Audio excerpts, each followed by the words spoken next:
जी सारे शामिल हो गए जी, हर चीज मैं आपको बताऊंगा जी। सिर्फ ना जस्ट एक स्टार्ट कर लेते हैं, तो आपके साथ इंशाल्लाह अभी स्टार्ट में कंप्यूटर का एक छोटा सा लेक्चर होगा जी। और उसके बाद जो है जी, अभी आपकी आवाज जो है ना वो कोऑर्डिनेटर को कह रहा है, किसी का अपना नेटवर्क भी हो सकता है फॉल्ट हो, क्योंकि हमारे जो सब लोगों को आवाज आ रही है एक आधे बंदे को ना, तो वो रीज्वाइन करे जो है ना लिंक को दोबारा से, तब भी। अच्छा जी, आप सब दोस्तों को बताना है कि जो हमारे साथ ऑनलाइन लोग हैं, ये लेक्चर जो है यूट्यूब पे भी होगा जी, और फेसबुक पे भी चल रहा है, और इसके साथ साथ जो है कि इधर ऑन ग्राउंड भी है और जूम पे भी है। अच्छा जी, सिंपल सारे दोस्तों को जो बात बता रहा था कि हमारे यहाँ जितने भी दोस्त आते हैं ना, जो कुछ लोग हैं जिन्होंने खुद से तैयारी जो है वो की है जी, कि कुछ पेपर मतलब है पास पेपर से उन्होंने तैयारी की, कुछ इस तरह की चीजें करते रहे, और कुछ का पेपर निकल भी जाता है। ऐसा नहीं है कि वो सिर्फ जो है वो अकेडमी में पढ़ने से ही निकलेगा। लेकिन आप याद रखिएगा, बड़ी तेजी से ना ट्रेंड बदल रहा है, क्योंकि स्टूडेंट बहुत ज्यादा हो रहे हैं और सीटें थोड़ी होती हैं। तो इस वजह से क्या होता है कि जनाब ना पेपर थोड़ा सा पैटर्न बदल जाता है। स्टूडेंट समझते हैं कि यार हमने तो पास पेपर पढ़े थे, पेपर उनमें से आए ही नहीं। तो ये चीजें आ जाती है। तो सब दोस्तों को बताऊंगा कि जो पैटर्न है ना जी, अब मॉडर्न थोड़ा सा, वो सब्जेक्टिव वेज जो है ना ऑब्जेक्टिव हो रहा है। यानी कि आपको पूरी स्टोरी पता होगी तो फिर ही आप उसमें से ऑब्जेक्टिव निकाल के तो आप कर सकते हैं।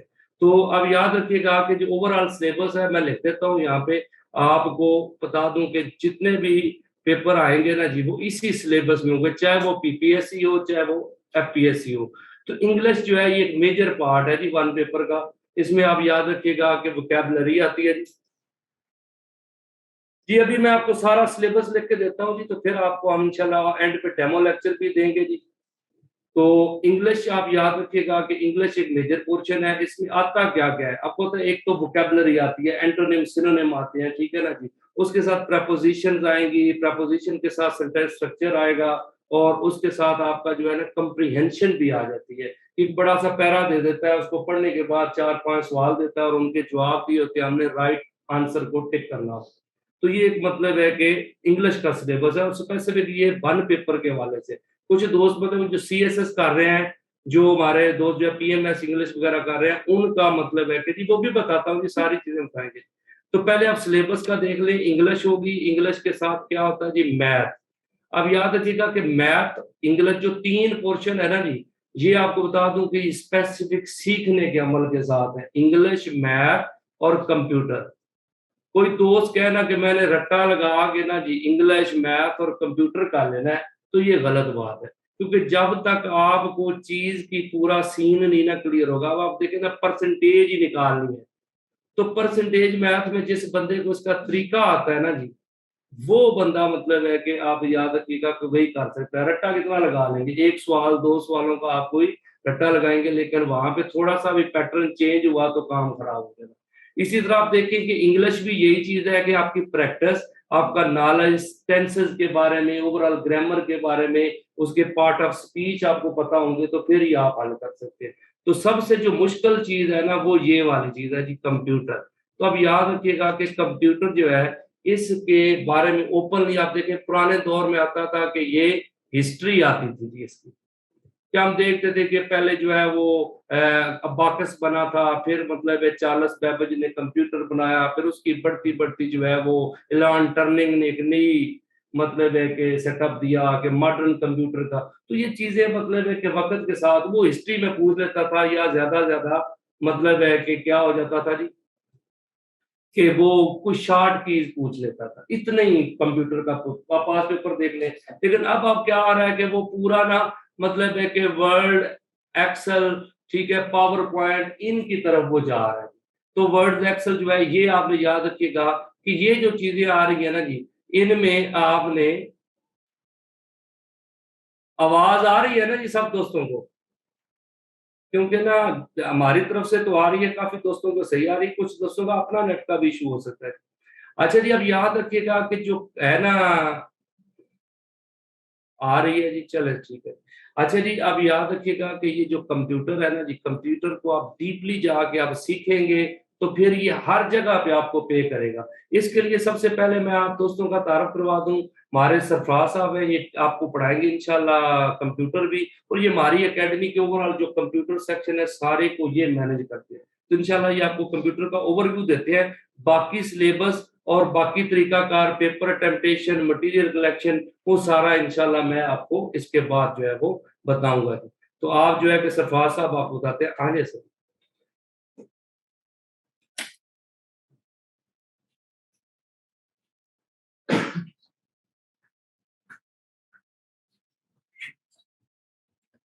जी अस्सलाम वालेकुम एवरीबॉडी। ऑनलाइन आप कैसे हैं सब, और आप सब ठीक है सब? अच्छा, मुझे सबसे पहले काइंडली बताइएगा कि आप लोगों में से कितने लोग हैं जिनका कंप्यूटर का कोई बैकग्राउंड है? आई से हो आप? बाकी कोई नहीं? कंप्यूटर वैसे कोई यूज़ करते होंगे? वैसे तो यूज़ नहीं। सही। अच्छा जी, ऑनलाइन जो लोग हैं वो मुझे प्लीज़ बताइएगा, आप लोगों का किसका कंप्यूटर का कोई बैकग्राउंड है?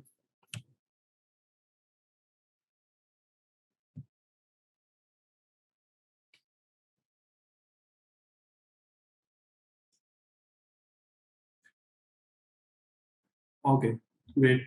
अच्छा, सबसे पहले तो मैं थोड़ा सा अपना इंट्रोडक्शन करवा दूँ। मैं मोहम्मद सरफराज नाम है, जैसे कि आपको मैंने सर ने भी बताया। मैंने रिसेंटली जो वन पेपर में जो कंप्यूटर का जो पोर्शन था, जो आईटी का पोर्शन था, वो 3 बैच या 4 बैच करके मैं करवा चुका हूँ ऑलरेडी। उसमें 2 थे तहसीलदार के और 2 थे सब इंस्पेक्टर के। और उसमें अल्हम्दुलिल्लाह जो फीडबैक रहा था वो बहुत ही अच्छा रहा था, ठीक है। तो अच्छा, एक तो सबसे पहले मैं आप लोगों को बताता चलूँ कि कंप्यूटर में जो है, जो आईटी का जो सेक्शन में जो पोर्शन है, जैसे कि सर ने भी बताया कि इंग्लिश, मैथ और आईटी, ये तीनों जो कंप्यूटर है, ये तीनों ऐसे पोर्शंस हैं जिनको जब तक आप इनको प्रैक्टिकली करते नहीं हैं, ठीक है, इनको थोड़ी आप या तो रीड आउट नहीं करते, या जब तक इसको आप प्रैक्टिकली इसको नहीं देखते चीज़ों को, तब तक कि आपकी क्लियर नहीं होती चीज़ें, ठीक है। तो इसमें आईटी का जो पोर्शन है, जैसे कि मैंने देखा कि यहाँ पे मैक्सिमम उन वो लोग हैं जिनका आईटी का कोई ऐसा कोई बैकग्राउंड नहीं है। तो अच्छा, एक सेकंड प्लीज, ये चैट जो लोग कर रहे हैं अभी, चैट को काइंडली थोड़ा स्टॉप कीजिएगा। मैं उमर बिल्कुल ये सारी चीजें मैं बताता हूँ, तो कंप्यूटर में कौन सी चीजें include हैं। अच्छा, जिन लोगों का आईटी का बैकग्राउंड नहीं होता, वो थोड़ा इस चीज से कंफ्यूज होते हैं, परेशान होते हैं, क्योंकि हमारा तो कभी कंप्यूटर से पाला ही नहीं पड़ा, अब हमारा क्या बने। तो उन लोगों को मैं स्पेशली जो है, सबसे पहले तो मैं कहने के तो सभी दूंगा, और उन उन लोगों को ये कहूँगा कि आप लोगों को इस चीज़ में बिल्कुल भी परेशान होने की आप सबको ज़रूरत नहीं है। उसकी रीज़न ये है कि कंप्यूटर के जो चीज़ें जो हैं, जो मैं करवा रहा हूँ अल्हम्दुलिल्लाह, वो बिल्कुल बेसिक से करवा रहा हूँ, उस लेवल पे जाके करवा रहा हूँ कि एक बंदे का बिल्कुल कभी कंप्यूटर पे उसने हाथ भी नहीं लगाया, ठीक है? और उस लेवल पे जाके जो चीज़ों को करवाना, और उसकी जो भी कंसेप्चुअल क्लैरिटी सारी, उसको क्लियर करना, कंसेप्चुअल चीज़ों को, तो वो जो है ना एक बड़ी चीज़ होती है। तो अल्हम्दुलिल्लाह उसको सारा जो अच्छे तरीके से यहाँ पे वो करवाया जाता है। तो कंप्यूटर का अब एरियाज़ की जब हम बात कर रहे हैं, अगर अभी कंप्यूटर के किन एरियाज़ में से क्वेश्चन आता है। देखिए, पहले जो था, ये बीपीएससी का जो था, एक सर राजा साहब ने भी जैसे कि बताया कि उनका पहले हिस्ट्री से रिलेटेड क्वेश्चन आते थे, ठीक है। तो हिस्ट्री एक ऐसी चीज़ थी कि जिससे रट्टा भी लगा के जो है वो काम चल जाता था। अभी ये हो गया कि अभी उन्होंने ज़्यादातर जो कर दिया है, बल्कि ऑलमोस्ट सारे का सारा जो काम है वो सारा उन्होंने प्रैक्टिकल बेस कर दिया, ठीक है। कि पहले ये होता था एक्चुअली कि कंप्यूटर आपको पता था, ये आता ही नहीं था वन पेपर में। जब आना स्टार्ट हुआ है तो 2 4 या मैक्सिमम 5 नंबर का आना स्टार्ट हुआ, ठीक है। अब उसके बाद ये फिर ये सब इंस्पेक्टर में आई थिंक 40% था, ठीक है, तहसीलदार में 35% था। तो इसकी जो है परसेंटेज बढ़ गई। उसकी रीजन क्या है कि अब उन क्योंकि उन्होंने रियलाइज कर लिया है, ये जो महकमे हैं, बाकी जो पुलिस का है या बाकी जो है, कि जब तक भी कंप्यूटर किसी को नहीं आता होगा, ठीक है, अगर कोई अपनी रिपोर्ट्स तैयार नहीं कर सकेगा, अपनी ये बाकी चीज़ें उसको नहीं कर सकेगा, तो वो बंदा हमारे ना किसी खास जगह पे काम कर रहे हैं, ठीक है।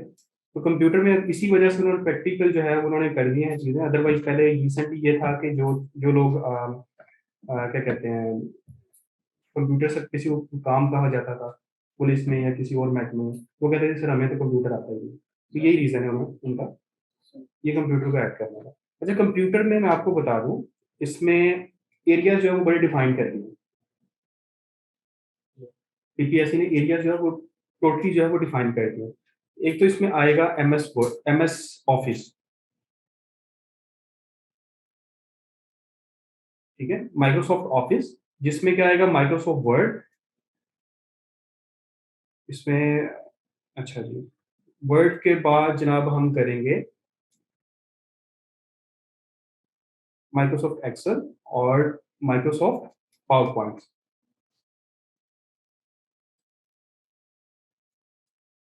ठीक है, एक तो ये है, और ये मेजर पोर्शन है आपका।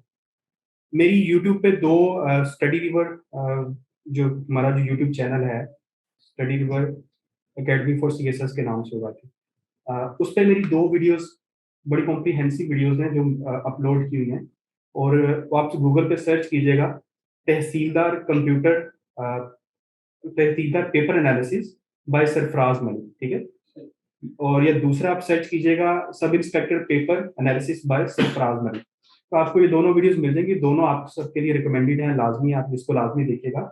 इससे आपको जो एरियाज हैं जो डिफाइंड है, जो जिसको मैंने आपको बताया, जो इनके जो पेपर आए थे उनको एक एक क्वेश्चन को मैंने डिस्कस किया हुआ है, और उसका जो भी इनकी जो स्ट्रेटेजी है, वो आपके लिए बहुत जरूरी है उसको देखना। उसको देखिएगा, आपका सारा जो कॉन्सेप्ट इस हवाले से क्लियर हो जाएगा, ठीक है। अच्छा, ये हमारा मेजर पोर्शन है। इसमें सॉरी, मेरा जरा राइटिंग इसमें थोड़ा सा प्रॉब्लम है, क्योंकि मैं ये राइटिंग टैब यूज नहीं करता हूँ। अच्छा, ये ऑफिस में वर्ड, एक्सेल, पावर पॉइंट, ये तीन चीजें, ठीक है। ये आती होती हैं। उसके बाद आपका जो है इंटरनेट जो है, इसमें से क्वेश्चंस आते होते हैं, ठीक है। ईमेल में से क्वेश्चंस आते होते हैं, और इसके अलावा हम हिस्ट्री भी इसमें जो है वो करेंगे, ठीक है। ठीक, इसमें मैंने क्या बताया कि हम हिस्ट्री भी करेंगे, क्योंकि कुछ ऐसी भी मैंने अभी देखा है कि इन्होंने जो कुछ जॉब्स के ऐसे भी पेपर हैं जो भी पुराने पैटर्न से आ रहे हैं, अदरवाइज इन्होंने पीपीएससी ने भी रिसेंटली पैटर्न सारा अपना उन्होंने चेंज कर दिया हुआ है, ठीक है। अब हिस्ट्री से रिलेटेड वो जो क्वेश्चन है वो नहीं आते। पहले लोग समझते थे, और था भी ऐसे, हकीकत भी था कि कहते थे कि ये जो पास पेपर्स हैं, या जो वो जो की बुक्स मिलती हैं मार्केट से, उसका हम रट्टा लगा लेंगे, क्वेश्चंस देख लेंगे तो उसको हम ये सारा कर सकते हैं। लेकिन अभी अनफॉर्चुनेटली, या जो भी आप कह लें, अभी ऐसा बिल्कुल नहीं रहा, ठीक है। अभी ऐसा उन्होंने कह लें कि अगर मैं इन सिंपल अगर आपको बताऊं, उन्होंने जो स्पेशली ये जो कंप्यूटर है, इसमें जो रटा सिस्टम है उन्होंने टोटली उन्होंने निकाल दिया, ठीक है। तो अगर इसमें किसी पेपर में में इसकी ज्यादा परसेंटेज है, 30 या 40%, तो एक बहुत बड़ा नंबर है। तो आपको पता है कि डिसाइसिव जो है एक फैक्टर हो सकता है, ठीक है, अगर आप कंप्यूटर में अच्छे मार्क्स इसमें अचीव कर लें। तो मेरे जो रिसेंट बैच थे उसमें मैं आपको बता दूं, काफ़ी स्टूडेंट्स हैं जिनका कंप्यूटर का बिल्कुल भी बैकग्राउंड नहीं था, और उन्होंने आपकी, शायद आप सुन के हैरान हो थोड़ा सा, कि उन्होंने आउट ऑफ 40, एक में 35 मार्क्स थे उसके कंप्यूटर में थे, ठीक है। और उसने स्पेशली मुझे जनाब उसने क्लास में बताया था कि सर मेरा क्लास के वो पहले दिनों में, तो मेरा कंप्यूटर से कतन कोई बैकग्राउंड नहीं है, मुझे बिल्कुल नहीं पता, ठीक है। जस्ट वो बेसिक यूज पता, इंटरनेट यूज कर लिया, मूवीज देख ली, बस, इससे ज़्यादा मुझे कुछ नहीं पता, ठीक है। तो वो उन लोगों ने काफ़ी जो है ना अच्छे मार्क्स अचीव किए हैं। ये बताने का मकसद ये कि आपको इसमें बिल्कुल भी परेशान होने की जरूरत नहीं है। अगर कोई आप इसमें आपको इसमें से समझता है तो बड़ी रॉकेट साइंस है, या कोई डिफिकल्ट होगा तो ये डिफिकल्ट बिल्कुल नहीं है इंशाल्लाह आपके लिए, जिस तरीके से पढ़ा है। तो इस हवाले से, कंप्यूटर के हवाले से कोई क्वेश्चन है तो आप पूछ सकते हैं। Zeenat study river by CSS club YouTube channel है, आप जस्ट गूगल पे लिखिएगा तहसीलदार पेपर एनालिसिस या सब inspector paper analysis by Sarfaraz Malik, तो उसमें सिर्फ कंप्यूटर पोर्शन का जो है वो मैंने एनालिसिस किया हुआ है। अच्छा, ये फी वगैरह बाकी जो भी चीजें हैं, अभी सर राजा जो हैं वो आपको बताएंगे, अभी उनका भी लेक्चर चलेगा। तो वो अपना वो उनका जो डेमो लेक्चर है वो थोड़ा थोड़ा सा लेंथी होगा, 30 मिनट्स तक जाएगा almost। फिर उसके बाद वो सारी चीजें आपको बताएंगे। एमएस ऑफिस और एमएस वर्ड इनमें कोई डिफरेंस नहीं भाई एमएस ऑफिस जो है ये मेन प्रोडक्ट है, एमएस जो है वर्ड, एक्सेल, पावर पॉइंट उसके पार्ट है, और उसी का पार्ट, ठीक है। एमएस एक्सेल भी होता है इसके अंदर, आउटलुक भी होता है, और भी एप्लीकेशन होती है, बट एमएस ऑफिस पे जो है ये एप्लीकेशन सारी उसी की, ऑफिस की, यानी तीन सॉफ्टवेयर एमएस वर्ड एक्सेल और पावर पॉइंट, ठीक है। तो एमएस वर्ड जो होता है, एमएस वर्ड में बेसिकली क्या होता है कि डॉक्यूमेंटेशन होती है, ठीक है। आपने कोई लेटर हेड बनाना है, कोई लेटर आपने कंपोज करना है, ठीक है, कोई कोई फाइल आपने तैयार करनी है, तो वो ऑब्वियसली आप उसकी जो डॉक्यूमेंटेशन सारी करेंगे वो एमएस वर्ड में करेंगे। एक्सेल में होता है कैलकुलेशंस, हाँ, मैथमेटिकल कैलकुलेशंस होती है, डाटा एंट्री वगैरह होती है। जी अगर आपने कोई रिकॉर्ड जो है उसको मेंटेन करना है तो उसको उसके लिए जो है वो एक्सेल यूज होता है। और उसके बाद है पावर पॉइंट। तो पावर पॉइंट सिर्फ यूज होता है प्रेजेंटेशन के लिए। ठीक है, कोई प्रोजेक्ट कोई आप कोई अपने सीनियर्स को प्रेजेंट करना चाह रहे हैं, ठीक है, तो उसके लिए जो है वो पावर पॉइंट यूज होता है। तो ये उन्होंने कंपलसरी किया हुआ है इसमें, और ज़्यादा परसेंटेज भी नहीं की है। ठीक है, अगर आपका ये MS ऑफिस भी हो जाता है, ठीक है, सपोज आपके 40 मार्क्स का अगर कंप्यूटर है, तो आपके इसमें मेरे ख्याल से 30 marks minimum out of 40, 30 marks का खाली ये इनमें से क्वेश्चन आते होते हैं MS ऑफिस में। इसमें से शॉर्टकट कीज जो होती हैं वो पूछ लेते हैं। ये शॉर्टकट की सर सबकी सेम ही होती है या हर एक का डिफरेंट चेंज होता है? सबकी किस हवाले से आप पूछ रहे इस हैं, तरह मतलब ये कंट्रोल F5 हो गया, एक्सेल में जो अच्छा अच्छा ठीक है, आप एप्लीकेशन वाइज पूछ रहे हैं। देखें, शॉर्टकट कीज जो है थोड़ा वेरी करती है, बेसिक जो है वो सेम होती है। कंट्रोल एस सेव करने के लिए, कंट्रोल P प्रिंट करने के लिए, कंट्रोल D डुप्लीकेट करने के लिए यूज होती है। बट कुछ शॉर्टकट कीज ऐसी भी हैं कि वो डिफरेंट भी होती है। ठीक है, जैसे स्पेलिंग चेक करने के जो शॉर्टकट की है वो डिफरेंट होती है, एक्सेल में डिफरेंट होती है, वर्ड में डिफरेंट होती है, और पावर पॉइंट में आई थिंक डिफरेंट है उसमें भी। तो ये इनमें डिफरेंस होता है।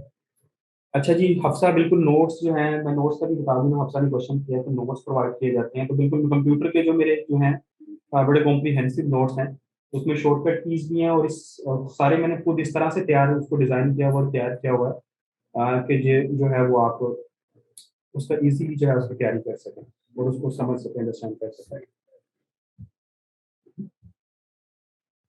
रजीत जट पूछ रहे हैं कि जी सेशन कितने मंथ्स का सेशन जो है, इसकी डिटेल्स आपको सर राजा बताएंगे। टोटल सेशन जो है, मुकम्मल सेशन जो है, फी की डिटेल भी सर राजा ही बताएंगे। और जो मेरा जो कंप्यूटर का जो जस्ट है जो पोर्शन है, इसका मैं आपको बता देता हूँ।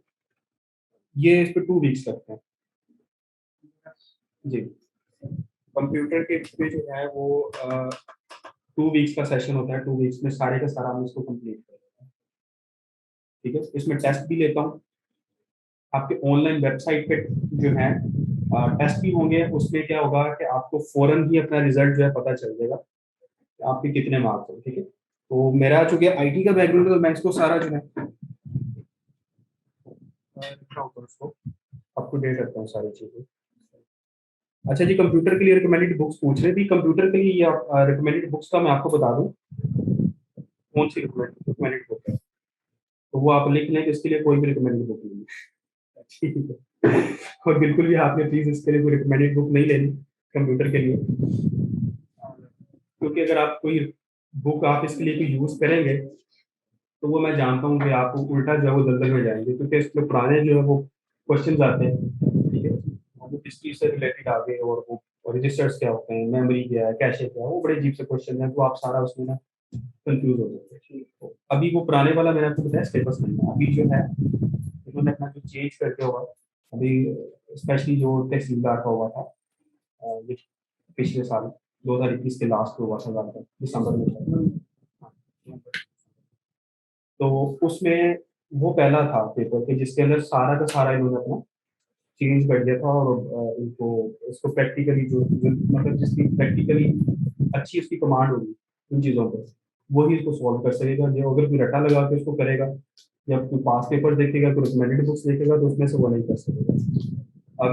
मेरी क्लास की जो टाइमिंग है वो अभी कंफर्म नहीं है, बट अंदाजन आपको बता देता हूँ, वो होगी तकरीबन रात 9 बजे से लेकर 10:30, 9 से 10:30 होगी।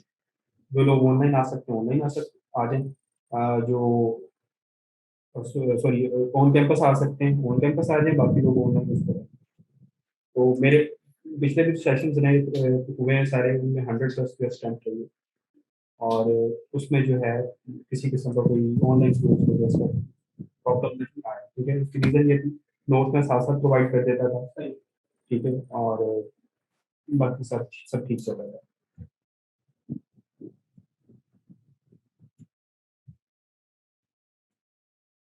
ऑनलाइन होगी जी, बिल्कुल ऑनलाइन होगी, ऑनलाइन भी होगी, ऑन कैंपस भी होगी क्लासेस। कंप्यूटर्स मेरे सब्जेक्ट से रिलेटेड किसी का कोई क्वेश्चन है तो आप पूछिए, कंफ्यूजन हो तो किसी किस्म की। अभी मेरा माइंड था कि मैं ज़रा कुछ चीज़ें आपको करवा देता। सर आपने फेडरल में नहीं बताया, फेडरल में क्या पैटर्न है? फेडरल में जो है अभी थोड़ा सा मिक्स चल रहा है अभी। उन्होंने कुछ तो उन्होंने पीपीएससी को फॉलो करना शुरू कर दिया, कुछ वो जो है मतलब अगर तो 30 मार्क्स का कुछ वो है पेपर है तो 10 या सॉरी 7-8 जो है वो हिस्ट्री से भी पूछ लेते हैं, ठीक है। तो इसलिए मैं हिस्ट्री और जो पुरानी चीज़ें वो भी साथ में करवाता होता हूँ, ठीक है। जो पुराना पैटर्न था उस पर भी मैं साथ में उस पर भी, और जो लेटेस्ट पैटर्न है दोनों पे एक साथ में तैयारी करवा रहा हूँ। अगर किसी का पुराने पैटर्न के रिलेटेड कोई क्वेश्चन आ जाए उसमें से तो वो भी इसको सॉल्व कर ले, उसको कर ले। अगर किसी का नए पैटर्न में से आ जाए तो वो उसको भी कर ले। अच्छा, पुराने पैटर्न पे ये था कि बड़े अजीब से क्वेश्चन आते थे, फिर तो क्वेश्चन। पिछले सेशन में मैं जब ये बात करता था तो स्टूडेंट्स जो है ना वो बहुत हंसते थे इस चीज़ पे कि कोई तुक ही नहीं बनता क्वेश्चन उसका ना, वो ऐसे अजीब से क्वेश्चन आते थे कंप्यूटर में से कि वो एमएस वर्ड में से वो ड्रॉप डाउन जो होता है, ये मैं अगर आपके साथ स्क्रीन शेयर कर सकूं तो मैं आपको दिखाता हूँ।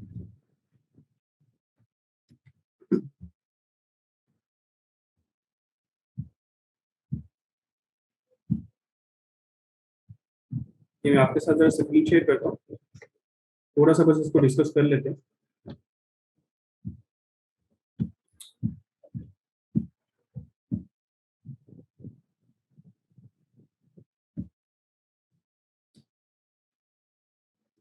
अच्छा, एक जो है ना बहुत ज्यादा क्वेश्चन मुझसे पूछा जाता है, पहले इसको भी जब तक ये होगा उसको भी डिस्कस कर लेते हैं कि भाई एमएस ऑफिस का वर्जन कौन सा इसके यूज होता है। इसमें काफी सारे वर्जन हैं, 2007 भी है, 2007 के बाद 10 भी है, उसके बाद 13 भी है, 16 है, उसके बाद 16 के बाद 19 है और 20, ठीक है। उसमें से वर्जन कौन सा यूज होता है, तो इसमें आपने जो है वो 2013 और 26 ये दो आपको याद है, ठीक है, माइंड में रखना है। और क्योंकि 20 या आगे जो लेटेस्ट वाले भी हैं 2019 और 20 जो है उसमें 2021 है, तो उसमें कोई डिफरेंस नहीं। जो 2016 और 2013 में आप वही उसको यूज करेंगे। अच्छा, जो बेतुके क्वेश्चंस की बात कर रहा था वो क्या थे, ये देखिएगा, ये जो फोन साइज आ रहा है ना, ये ऊपर आपको ड्रॉप डाउन नजर आ रहा है होम टैब के अंदर।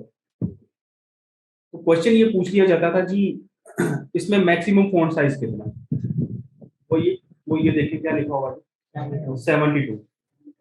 तो का बिल्कुल फजूल क्वेश्चन, ठीक है, इस किस्म के क्वेश्चन पूछ लिए जाते थे। और जनाब ये नीचे आपको ये देखिएगा, ये जूम होता है, ठीक है जी, मैक्सिमम जूम साइज कितना है, ठीक है, तो वर्ड में 500% होता है, ठीक है, यानी डॉक्यूमेंट का जूम जो कर लेते हैं वो कितने परसेंट तक कर लेते हैं 500%। तो इस किस्म के फजूल वो जो पुराने पैटर्न से रिलेटेड जो मैं बता रहा हूँ वो इसमें से बड़े क्वेश्चन आते थे। अभी जो पीपीएस में तो ऐसे क्वेश्चन नहीं आ रहे, लेकिन एफपीएससी में समटाइम्स इस तरह के क्वेश्चन जो है ना अभी भी पूछ लेते हैं। तो इसकी जो तैयारी है वो मैं जरा हाइब्रिड वे से करवाता हूँ कि आपको वो पुरानी जो चीज़ें साथ में वो भी करवा रहा होता हूँ, रूम साइज कितना, ये मैक्सिमम फॉन्ट साइज कितना साथ में बता भी देता हूँ, ठीक है, क्योंकि शॉर्टकट कीज मैं साथ साथ डिस्कस करता रहता हूँ, लिखवाता रहता हूँ, बाद में क्वेश्चन आप स्टूडेंट से करके और फिर उसका जो है वो डॉक्यूमेंट प्रोवाइड करता हूँ। तो इसमें ये सारी चीज़ें हैं, इसमें आपको जो बड़े एडवांस लेवल की चीज़ें इवन आप इसका जो प्रोफेशनल लेवल लेना चाहें वो भी आपके बड़े काम आने वाली है। इसमें बड़े काफ़ी चीज़ें एडवांस में हैं जो उसमें पूछा होता है, मैक्रो क्या होता है, ये सारी चीज़ें आपको प्रैक्टिकली मैं करके दिखाता हूँ स्टूडेंट्स को, जो अपने स्टूडेंट्स को। तो प्रैक्टिकली करके जो है उसको डिमॉन्स्ट्रेट करने का सबसे बड़ा फायदा ये होता है, किसी चीज़ को अगर मैं जुबानी बता दूँ ना कि ये जो भी मैंने आपको लास्ट में बताया था कि मैक्रो क्या होता है, क्योंकि अगर ये जुबानी बता दूँ तो आप ज़ाहिर है इधर सुनेंगे उधर बोलेंगे, जब इसको आपको डिमॉन्स्ट्रेट करके दिखाऊंगा तो वो देखो एटलीस्ट कुछ ना कुछ उसका उसकी जो पूरी एग्जांपल होगी, पूरा सिनेरियो होगा, कुछ ना कुछ उसका माइंड में रहेगा। तो उस वजह से क्या होगा कि आपका वो चीज़ें जो है उसमें बड़ी अच्छी से तैयारी हो जाती है, ठीक है। अब इसमें काफ़ी सारी चीज़ें हैं, अभी सर राजा साहब का मैं वेट कर रहा हूँ तो वो आ जाए फिर आपको उनके हैंड ओवर करता हूँ।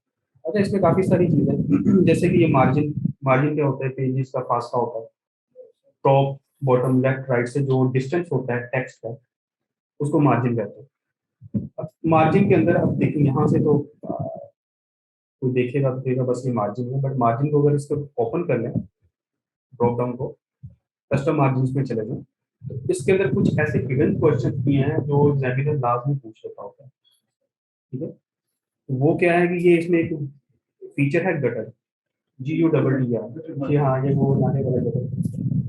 तो अच्छा ये जो होता है ये क्या होता है, ये भी मार्जिन की ही टाइप है, बट इसमें क्या होता है कि अब ये प्रीव्यू में नीचे देखिएगा इसी के अंदर ना, ये बाइंडिंग के स्पेस शो होता है, ठीक है। इस किस्म के क्वेश्चन, तो इसमें ये दिखाने का मकसद ये है कि इसको बड़ा थोरली हम डीप इनसाइड इसमें जाके, ठीक है, एक एक फीचर को इंशाल्लाह डिस्कस करेंगे, उसको प्रैक्टिकली जो आप उसको इंशाल्लाह उसको परफॉर्म करके जो है उसको देखेंगे।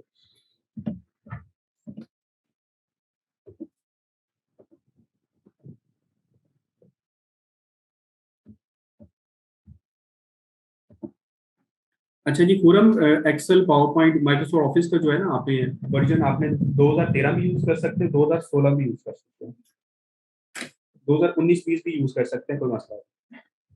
2007 नहीं यूज करना किसी ने, ठीक है। इसमें भी इसमें प्रैक्टिस करनी है, जो भी आपने लेक्चर्स लेने आगे जाए आप उसको जाके देखना भेजेगा, तो आफ्टर 2007 जो है वो नहीं करना। और ये जो तैयारी है इसमें ऐसा भी नहीं है कि मैं आपको बहुत ज्यादा वो स्टूडेंट पे बर्डन डाल देता हूँ, मुझे पता होता है कि साथ में आपका जीके भी चल रहा होता है, इंग्लिश भी चल रही है, मैथमेटिक्स भी चल रहा है, तो वो एक बड़ा एक बैलेंस वे में इसकी तैयारी जो है ना वो मैं करवाता होता हूँ। इसमें आप एक तो बर्डन ना पड़े, दूसरा आपकी तैयारी भी इसमें अच्छी हो जाए और मैक्सिमम इसमें जो है वो मार्क्स आप अचीव करें।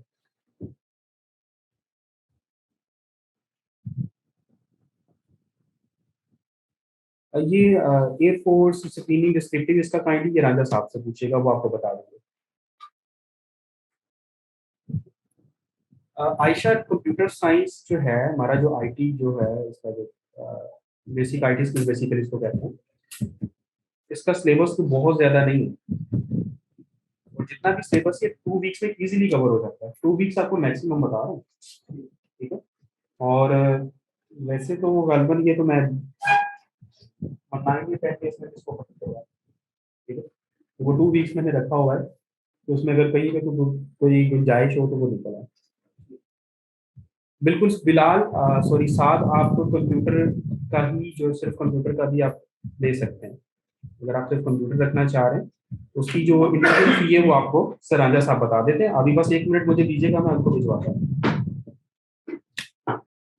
जी अस्सलाम वालेकुम दोस्तों, आवाज आ रही है जी? अच्छा जी, अब ये देखें कि जी जो बाकी सिलेबस था ना जी, उसके रेलिवेंट अगर आपको डिस्कस करें तो एक ना क्वेश्चन अपना सिलेबस में चीज लिखी होती है, सिर्फ ना जीके लिखा होता है, ऐसे ही होता है ना जी, क्योंकि math, English, computer, average science, उसके साथ वो कह देता है जी जीके है जी, जनरल नॉलेज। बंदा कहता है पता नहीं इसमें क्या चीज आ गई है ना जी। तो आपको मैं बता दूं कि इसमें ना सीधा सीधा एक तो वैसे आपने ध्यान रखना है, जीके में हर चीज या दुनिया में जो अभी तक पैदा हो चुकी है ना जी, सब कुछ उसकी ये ना है कि वो मतलब इसमें पूछ सकता है। तो लेकिन इसमें जो हमें करना होता है टारगेट, वो पॉलिटिकल मैप होते हैं जी। अब याद रखिएगा कि पॉलिटिकल मैप्स हैं जी ओवरऑल, ठीक है ना जी, जिसमें आप याद रखिएगा पॉलिटिकल मैप्स में क्या चीज आती है, इसमें पूरी दुनिया के कंट्रीज हैं। अब याद रखिएगा कि कंट्रीज जो है ना वो आते हैं जी, पूरी दुनिया के कंट्रीज जो है उनके बारे में इंफॉर्मेशन कैसे जी, कि ये भी मैं बताता हूँ ना जी, पोर्शन वाइज बताता हूँ। पहला आप ये देखिएगा कि पॉलिटिकल मैप्स हैं जी, ठीक है ना जी। पॉलिटिकल मैप्स में क्या होता है, कंट्रीज है, कंट्रीज के अंदर क्या आते हैं जी, उनके कैपिटल्स आ जाते हैं, उनकी करेंसीज आ जाती हैं, करेंसीज के साथ airport, airline, news agency, secret agency, ठीक है ना जी। ये सारा काम ना सिंपल सा एक पॉलिटिकल मैप। लेकिन बंदा कहता है फिर ये चीजें तो हमने कैपिटल याद करने हैं, तो करेंसी याद करनी है, हमें मैप याद करने की क्या जरूरत है। अब सिंपल याद रखिएगा, जब तक आपको मैप नहीं ना आएगा दुनिया का, ये चीजें कंट्री कभी जिंदगी में आपको याद नहीं हो सकती। आप देखें ना कि तकरीबन जो 193 कंट्रीज हैं यूएनओ के मेंबर है। अब 193 बंदा कहता है ये तो मसला ही को नहीं है, मैंने तो एक दिन में याद कर लेने, 193 कंट्री है। लेकिन आप याद रखिएगा ये तरतीब से याद नहीं होते। लेकिन जब आप मैप पढ़ेंगे तो उसमें क्या होता है, खास तौर पे आप देखें कि एशिया का मैप है, तो हम इसको तोड़ लेते हैं कि जी जनाब अरेबियन पेनिनसुला जो है ना जी, अरेबियन पेनिनसुला जो है उसमें कौन कौन से ममालिक हैं। तो अब हमें ये याद करना आसान हो जाता है। जैसे कि आप याद रखेंगे कि अरेबियन पेनिनसुला में Saudi Arabia, Yemen, Oman, UAE, Qatar, Bahrain, Kuwait, Iraq, Jordan, Israel, यहाँ तक अरेबियन पेनिनसुला है। तो हमारे ज़हन में अब जब अरेबियन पेनिनसुला आएगा तो उसमें ये सवाल भी बनते हैं। कल वो पूछता है कि सऊदी अरेबिया किस रीजन में पाया जाता है। तो अगर आप देखें एशिया में तो है, रीजन कौन सी है? साउथ एशिया है, साउथ ईस्ट एशिया है, मिडल ईस्ट है, या फिर सेंट्रल एशिया है। तो अब देखिए कि अरेबियन पेनिनसुला के साथ साथ सऊदी अरेबिया जो है वो मिडल ईस्ट में भी आता है। बड़े वाइडर टर्म में करेंगे तो उसे क्या करेंगे जी, मिडल ईस्ट कर देंगे। समझ आ गई ना? इसी तरह आप देखें कि पाकिस्तान वो पूछता है किस रीजन में आता है, तो वही पाकिस्तान साउथ एशिया में आता है। तो ये याद रखिएगा कि ये मुल्कों के साथ साथ यानी कि कंट्रीज कैपिटल के साथ साथ तो कंट्रीज पे भी सवाल करता है। तो इसका फायदा क्या होगा जब आप देखें कि आपको एक मुल्क का पता है, एक मुल्क का आपको पता है, ठीक है ना, कि ये मुल्क है जी, और इसकी मतलब है कि ये वाला कंट्री है, इसकी कैपिटल क्या है, इसकी करेंसी क्या है, एयरपोर्ट एयरलाइन क्या है। फिर जब हम उसकी ज्योग्राफिकल फीचर करते हैं ना तो वो भी हमारे माइंड में क्या आ जाती है जी, फिट होती जाती है कि इसका रिवर कौन सा है, इसका डेजर्ट कौन सा है, ठीक है ना जी। जी साइंस का इंशाल्लाह मंडे वाले दिन ना आपको डेमो करवाएंगे साइंस का ना, लेकिन जो है कि अभी आज जो है वो कंप्यूटर का था और अभी जीके का होगा जी साथ ना, क्योंकि फिर वो तकरीबन 2 क्लासेस आज इकट्ठी करेंगे, तो इंशाल्लाह टाइम देंगे जी आप लोगों को। अच्छा जी, अब याद रखिएगा कि अरेबियन पेनिनसुला आपको बताया कि पॉलिटिकल मैप में कंट्री याद करने का हम क्या करेंगे जी, कि आप देखेंगे एक अरेबियन पेनिनसुला, फिर इसके साथ हम ऐड कर देंगे जी मिडल ईस्ट। मिडल ईस्ट में आप देखें कौन से ममालिक है, सारा अरेबियन पेनिनसुला, ठीक है ना जी, और उसके ऊपर आप देखें लबनान, Syria, Turkey, Armenia, Georgia, Azerbaijan और ईरान। ये क्या आ जाएगा जी, हमारा मतलब है कि ये आप याद रखिएगा कि ये सारा सेटअप जो है वो मिडल ईस्ट में आ जाएगा। फिर इसी तरह साउथ एशिया है, तो अब याद रखिएगा कि साउथ एशिया में अफगानिस्तान, पाकिस्तान, इंडिया, नेपाल, भूटान, श्रीलंका और बांग्लादेश और मालदीव, ये साउथ एशिया। अब ये देखिए आसान होता जाएगा मैप, यानी कि हमें इजीली मैप याद होगा तो फिर उनके कैपिटल, उनकी करेंसीज, उनकी एयरपोर्ट एयरलाइंस, ये हमारे माइंड में फिक्स होती जाएंगी। तो एक तो ये पॉलिटिकल मैप आपने ध्यान में रखना है। अब दूसरा इसी के साथ ही मिलता जुलता क्या है जी, फिजिकल मैप है।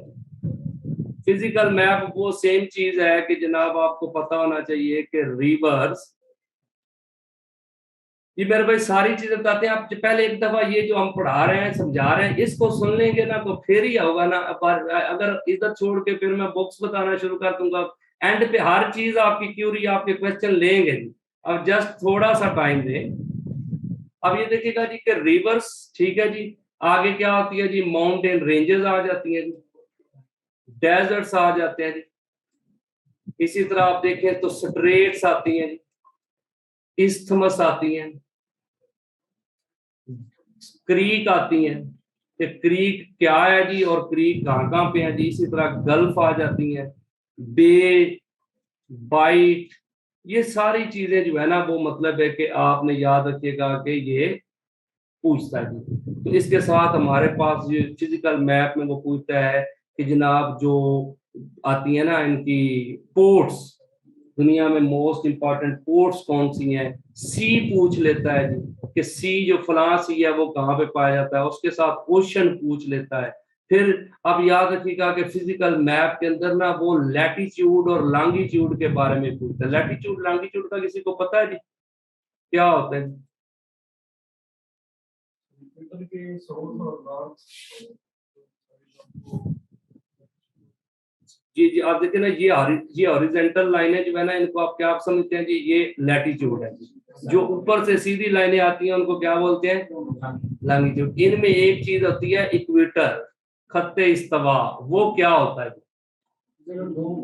जी, आपने याद रखना है। जो लैटिट्यूड में 0 लाइन होगी ना जी वो आपका इक्वेटर है। एक होती है 0 मेरिडियन, ठीक है ना, जिसे प्राइम मेरिडियन भी बोलते हैं, ठीक है ना जी, उसे जीएमटी भी बोलते हैं जी। तो ये जो लाइन है ना ये लॉन्गिट्यूड में आती है। समझ आ गया ना? कोई पूछे पहले आपने याद रखना है इक्वेटर बेसिकली है क्या, लैटिट्यूड। क्या है जी, लैटिट्यूड है। और ये जो लाइन है ना 0 लाइन, इसको आपको होता है प्राइम मेरिडियन बोलते हैं, प्राइम मेरिडियन है जी। Prime meridian, zero meridian, GMT भी इसे बोलते हैं, ग्रीनविच मीन टाइम लाइन। समझ आ गई ना जी। तो ये सारी चीजें आपने ध्यान में रखनी है जी कि ये क्यों इस तरह पढ़ाया जा रहा है, क्योंकि आपने याद रखना है जो MCQs आप करेंगे ना, तो किसी जगह पे इक्वेटर का जिक्र होगा तो किसी जगह पे लॉन्गिट्यूड होगा, कहीं पे जाके आपका लैटिट्यूड होगा तो कहीं पे जीरो मेरिडियन की बात होगी, वो बिखरी इंफॉर्मेशन होती है। लेकिन अगर आप इस तरह सीक्वेंस में करेंगे तो एक ही पेज पे latitude, longitude, zero meridian, equator हर चीज होगी।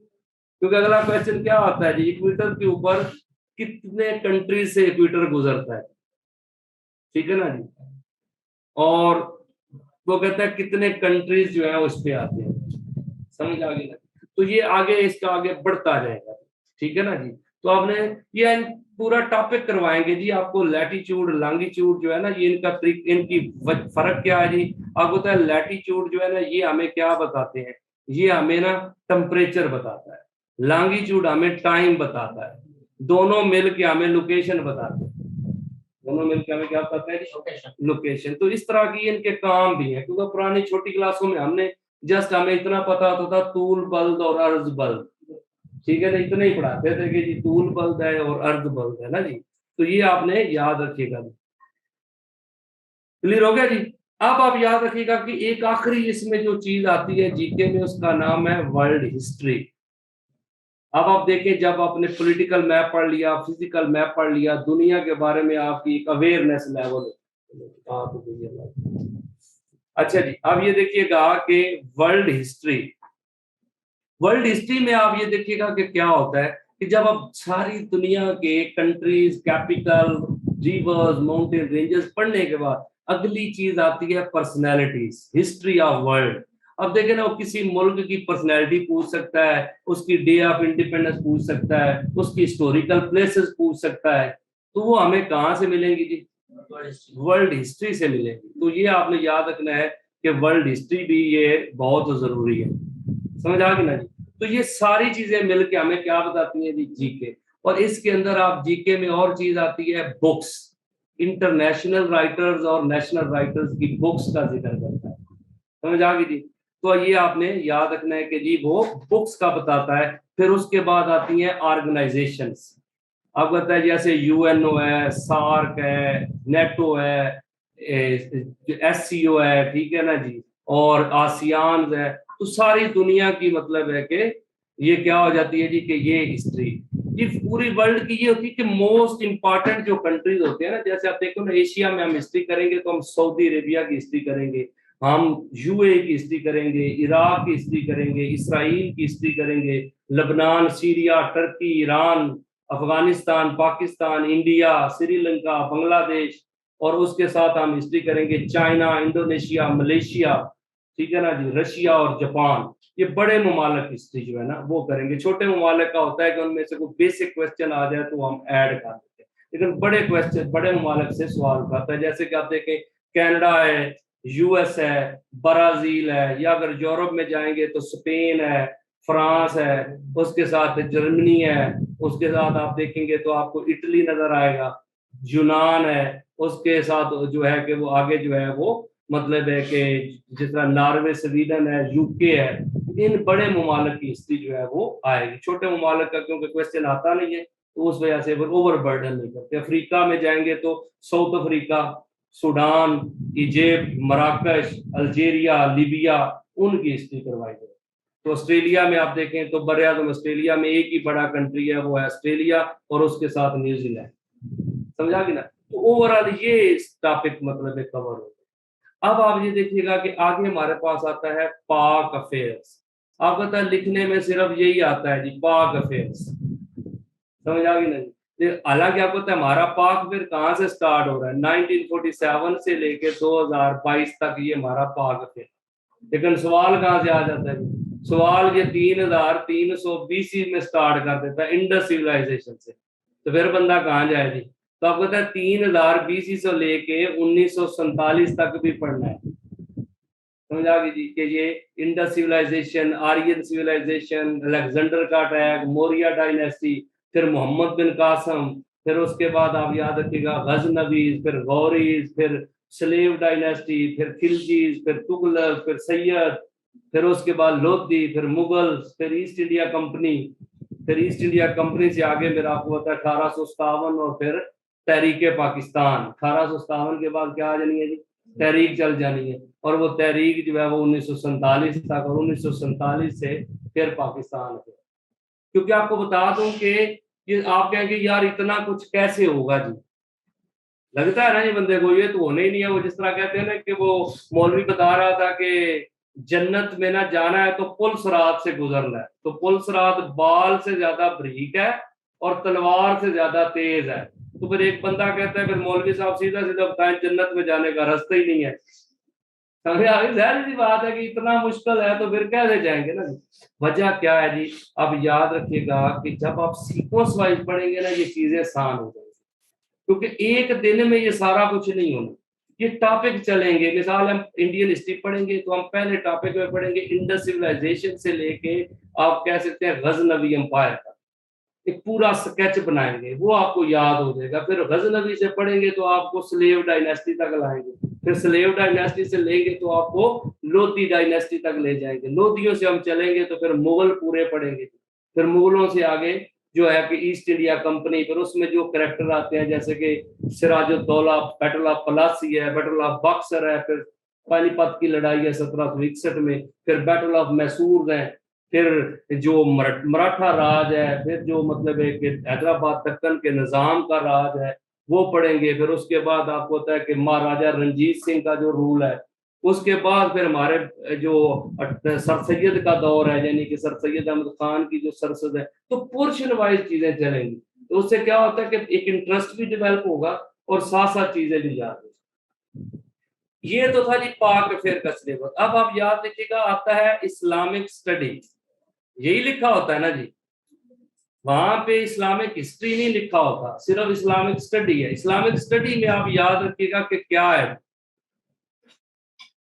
आप याद रखिए इस्लामिक स्टडी में नमाज, रोजा, ज़कात, हज, ठीक है ना जी, ये चीजें आती हैं, कुरान, हदीस, फुकहा, ठीक है, फिका के रेलिवेंट चीजें, ये इस्लामिक स्टडी है।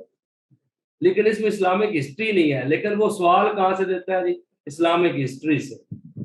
अब होता है कि अंबिया से क्वेश्चन दे देता है, शेखुल अंबिया किसे बोलते हैं जी, या सफीउल्लाह किसे बोला जाता है, खलीलुल्लाह किसे बोला जाता है, ठीक है, नजीउल्लाह किसे बोला जाता है। किसी अंबिया की जिंदगी, उनका इलाका पूछ लेता है। आपको तो दुनिया में 1,24,000 पैगंबर आए, लेकिन नॉलेज सिर्फ हमारे पास 25 का है, ठीक है ना जी। लेकिन वो इन 25 के बारे में पूछ लेता है, बाकी का तो उसे भी नहीं ना पता, ठीक है ना जी। तो इनके बारे में वो जरूर पूछता है। तो ये आप याद रखिएगा जी के ये मतलब है कि नॉलेज की आपको बात कर रहा है। तो अब आप ये देखिएगा कि अंबिया हो गया, फिर आप सल्लल्लाहु अलैहि वसल्लम की पूरी जिंदगी है जिसमें आपका मक्की पीरियड है और आपका मदनी पीरियड है। मक्की पीरियड सरकार का आप देखें तो 571 से लेके 622 तक है, समझ आ गई जी। 53 साल आप सल्लल्लाहु अलैहि वसल्लम का कौन सा दौर है जी, मक्की पीरियड, जिसमें से 610 से लेके 622 तक नबूवत का पीरियड है, नबवी ईयर जिसे बोलते हैं। लेकिन 622 से लेके 632 तक आपका मदनी पीरियड है, जिसको हिजरी पीरियड बोला जाता है, समझ आ गई नहीं। इसके रेलिवेंट जहाद पे आपको पता है 27 गजवात हैं, फिर जो है 56 सरियाज हैं, फिर आप सल्लल्लाहु अलैहि वसल्लम की जिंदगी के और जो वाकयात हुए हैं वो सब के बारे में जो है ना वो क्वेश्चन जो है वो आ जाते हैं। एक सेकंड जी, अस्सलाम वालेकुम जी, जी वालेकुम जी, जी सिस्टर।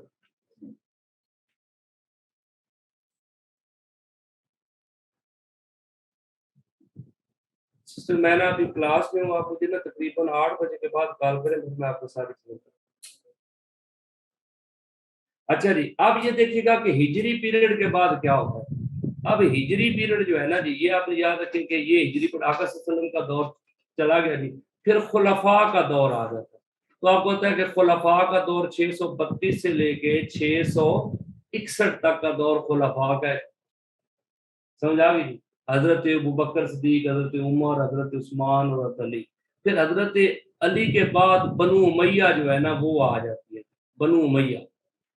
अब बताए हजरत अमीर माविया, उनका दौर आता है वो 661 से लेके 750 तक का दौर बनु उमैया का। समझ आ गई। फिर यहाँ से बनु अब्बास आगे चली जाती है। बनु अब्बास का दौर आपने याद रखना है 750 से लेके 1258 तक है, जिसको आपको पता है हलाकू खान ने आगे खत्म किया था। फिर यहां से आपको पता है 1288 से शुरू हो गए ना 1923 तक जो है ना वो उस्मानी खिलाफत है। अब उस इस दौर में ना छोटे छोटे दौर भी आए हैं। आपको पता है कि सल्जूक अंपायर है, सल्जूकियों से जंगी निकले थे, जंगियों से अयूबी निकले थे। तो ये छोटे छोटे पीरियड बनु अब्बास के अंदर ही जो है ना कुछ छोटी स्टेट्स बनी थी, उनका भी पूछता है। अब सलाहुद्दीन अयूबी का जिक्र आएगा, क्रूसेड्स वार आ जाएगी, सलीबियों की जंगें आ जाएंगी। तो ये सिलेबस है इस्लाम याद का, इस्लामिक स्टडी और इस्लामिक हिस्ट्री जो है। लेकिन इसको भी जब हम सीक्वेंस वाइज पढ़ेंगे तो आसान भी होगा, मजा भी आएगा। लेकिन अगर हम इसको एमसीक्यूज पढ़ते हैं तो चीजें गड़बड़ होगी। क्योंकि दोस्तों को यहाँ पे अगर ये सिंपल इतना क्वेश्चन पूछ लिया जाए ना, जो सारे हमारे पास दोस्त ऐड हुए हैं, तब ये देखें कि जो आप कह सकते हैं कि मोहम्मद बिन कासिम ने 712 में अटैक किया था इंडिया पे, तो सिर्फ क्वेश्चन आ जाए ना कि वो हम सिंपल पहले क्वेश्चन आता है मोहम्मद बिन कासिम ने इंडिया पे कब अटैक किया, हर बच्चे को पता 712 में। लेकिन वो थोड़ा सा कर देना कि ये उस वक्त डायनेस्टी कौन सी थी। मोहम्मद बिन कासिम जब आया था तो उस वक्त डायनेस्टी कौन थी। तब आप देखें सिंपल डेटें आपको मैंने बताई हैं कि 661 से लेके 750 तक बनु उमय्या, तो 712 में फिर क्या होगा, बनु उमय्या होगी ना जी। अगर और डीपली करें तो वो पूछ सकता है कि मोहम्मद बिन कासिम जब आया था उस वक्त बनु उमय्या का रूलर कौन था, और मुश्किल हो जाना है जी। लेकिन जब आपने सीक्वेंस में ये पढ़ेंगे तो क्या हो जाएगा जी, ये कट लगेगा आपको, फिर मजा आएगा। और दूसरा क्या होता है, आपकी पर्सनैलिटी में चेंज आएगा। क्योंकि आप देखिए ना कि हमारे यहाँ जो जीके है ना, ये एक सब्जेक्ट है जो गली मोहल्ले में भी पूछा जाता है। आप घर जाते हैं ना तो घर वाले भी क्या करेंगे जी, पूछते हैं, बुजुर्ग किसी के पास जाते हैं ना, घर वाले तारक करते हैं हमारा बेटा या बेटी पीएमएस सीएसएल या कंप्यूटर एग्जाम की तैयारी कर रहा है, तो कोई बाबा भी होगा ना तो वो भी कोई हिस्ट्री से सवाल पूछ लेगा। आप कहते हैं इंग्लिश का पूछते हैं कि डॉक्टर आने से पहले मरीज मर चुका था, इसकी इंग्लिश करें। अगर तो आपको आ गई तो आप उनके लिए शेक्सपियर है, अगर नहीं आई तो कहते कौन से स्कूल कॉलेज में पढ़ाया आपने बच्चे को। ये नहीं, वो टेस्ट करते हैं एक लेवल से ही। तो ये आपके मेच्योरिटी लेवल को भी क्या करेगा जी, बेहतर करेगा। समझ आ गई ना। तो ये आपने ज़हन में रखना। अब क्लियर हो गया जी सिलेबस। इसमें एक चीज आपने याद रखनी है, जो सबसे मेन चीज है वो है करंट अफेयर्स। आपको पता है कि बाकी चीजें बदलनी कोनी है, जितना मैंने आपको सिलेबस बताया ना जी, इसमें क्या हो जाता है कि एक उर्दू है, उर्दू वाला सिलेबस भी आपको बताऊंगा जी, ये रह गया था पोर्शन। लेकिन आप याद रखिएगा जी के तो करंट अफेयर जो है ना, ये क्या चीज है जी, आप याद रखिएगा, जो चीज रिसेंट है ना वो करंट है। जो कोई साल गुजर जाए तो वो हिस्ट्री बन जाती है, ये आपने ध्यान में रखना है। इस वजह से ये चेंज होता रहता है, हर महीने के बाद नई चीजें जो आती हैं वो करंट अफेयर है, जो पीछे चली जाती है वो हिस्ट्री बन जाती है। समझ आ गई ना जी। इसने बदलना है सिर्फ, जो बाकी मैंने आपको बता दिया ना फिक्स है, वो फिक्स ही रहना है। ना इस्लामिक हिस्ट्री बदलनी है, ना इंडियन हिस्ट्री, ना पॉलिटिकल हिस्ट्री दुनिया की, ना मतलब पॉलिटिकल मैप, ना वर्ल्ड हिस्ट्री, ना मैथ, ना इंग्लिश, ना कंप्यूटर, ना एवरेज साइंस। समझ लें कि 90 नंबर आपका कोई चेंज ही नहीं आनी, ये 10 नंबर की आपकी चेंज आनी है। तो आप मुझे खुद बताएं, अगर एक दफा आप थारोली हर पोर्शन पे काम कर लें तो रोज एकेडमी पढ़ने की जरूरत है नहीं। आप खुद देखिए, हर दफा जब पेपर आए तो बंदा घर वालों को भी मजबूर करे कि भाई फीस दे, मैंने जाके एकेडमी रखनी है। ज्यादती है ना जी घर वालों के साथ। ये जो अकेडमियां करती है ना, मैं आपको ओपनली बता देता हूँ कि जी ये सब इंस्पेक्टर की तैयारी है जी, ये असिस्टेंट डायरेक्टर की तैयारी है जी, फलां की तैयारी है। वो बच्चे समझते हैं नई जैसे किताबें आती हैं, आपको पता है जैसे ही कोई सीट आती है साथ ही अगले दिन ही मार्केट में किताब आई होती है, तो स्टूडेंट को लगता है यार नई किताब आ गई है, वो लेते हैं मैंने सब इंस्पेक्टर हो जाना। सिर्फ उसका पहला पेज सब इंस्पेक्टर जो लिखा होता है ये बदला होता है, बाकी सारी किताब क्या होती है, पुरानी होती है ना जी। तो ये हमें लूट लेते हैं किताबों वाले भी, और हमें लूट लेते हैं अकेडमियों वाले भी। मैं ओपनली कहता हूँ किसी पेपर की कोई एक्स्ट्रा तैयारी नहीं। जो सिलेबस मैंने बताया है, चाहे पूरे पाकिस्तान में किसी भी सूबे का बंदा है, इससे अलावा सिलेबस ले आए मुझे पकड़ ले। जो सिलेबस आपको बताया इसके अलावा कोई सिलेबस है नहीं, नहीं है ना। तो फिर क्यों ना बंदा एक एक पोर्शन पे, आप देखें अगर हमारा काम है, हम पढ़ रहे हैं इंडियन हिस्ट्री, हमारे इंडियन हिस्ट्री पे 15 लेक्चर भी हो जाते, एक दफा थारोली हो गई, पक्की हो गई, तो उसको रख दें, फिर इस्लामिक हिस्ट्री को शुरू कर दें, इस्लामिक हिस्ट्री को पढ़ के फिर आप पॉलिटिकल मैप शुरू कर दें, पॉलिटिकल मैप से फिजिकल मैप, फिर वर्ल्ड हिस्ट्री, इसी तरह मैथ, इंग्लिश, कंप्यूटर, हर पोर्शन पे मतलब है कि क्या है जी, कि क्या हो जाएगी जी, कि वो टोटली एक एक पोर्शन आपका तैयार, नोट्स बनते जाएंगे, समझ आती जाएगी, हर चीज आप रखते जाए, ठीक है ना जी। उससे क्या फायदा होगा, सिर्फ आपने जब भी पेपर आना है तो आपने अखबार या साइट जो है उनसे ये करंट अफेयर को देखते रहना, बाकी ये आपका सारा पोर्शन एक जगह क्या है जी, पैक तैयार है, सिर्फ पेपर आना है, अपने नोट्सों से आपने क्या करना है जी, इसको एक रिवाइज करना है, थोड़ा टच रहना है। मजीद क्या होता है, आप इंडियन हिस्ट्री पढ़ी है, आपने लेक्चर लिया है, आप कहीं को बुक पढ़ रहे हैं, उसमें सिराजुद्दौला का आपने जिक्र इधर पढ़ा था, लेकिन कोई और नई चीज सिराजुद्दौला के बारे में आप पता चली तो अपने पुराने नोट्सों में आपने यहाँ पे ऐड कर देनी। ये मैं आपको बता रहा हूँ कि बेसिक हल है, कि सोल्यूशन इसका ये है। हम एमसीक्यू सारी जिंदगी पढ़ते रहना, एमसीक्यू का कोई सीक्वेंस नहीं होता, उसमें कभी भी आपको चीजों की ग्रिप जो होती है ना वो नहीं आ सकती, वो चाहे मर्जी जो कर लो, लेकिन अगर आप सही थारोली पोर्शन वाइज पढ़ के चीजों को बेहतर तरीके से कर लेते हैं, मैं दावे से कहता हूँ 2 से 2.5 माह के बाद आपके पेपर पास होना शुरू हो जाएंगे, और एक दफा जब आप पेपर पास होना शुरू हो जाएंगे तो ये पहला स्टेप होता है जॉब मिलने का, क्योंकि पेपर पास हुए फिर आप इंटरव्यू में जाएंगे, कोई एक आधा इंटरव्यू ड्रॉप होगा, फिर दूसरी, फिर तीसरी चौथी दफा बंदा एलोकेट होगा, लेकिन पहला स्टेप ही बंदे को 4 साल लग जाए पेपर पास करने में, उस वक्त तक बंदे का वैसे ही मोरल डाउन हो जाता है कि यार ये मैं क्या मतलब है ना कि कर लिया ना। तो अब आ जाते हैं जी कि मटेरियल कहाँ से लेना। अब याद रखिएगा, एक तरीका है जो तैयारी हम पुराने तरीके से लोग कर रहे हैं, पास पेपर से।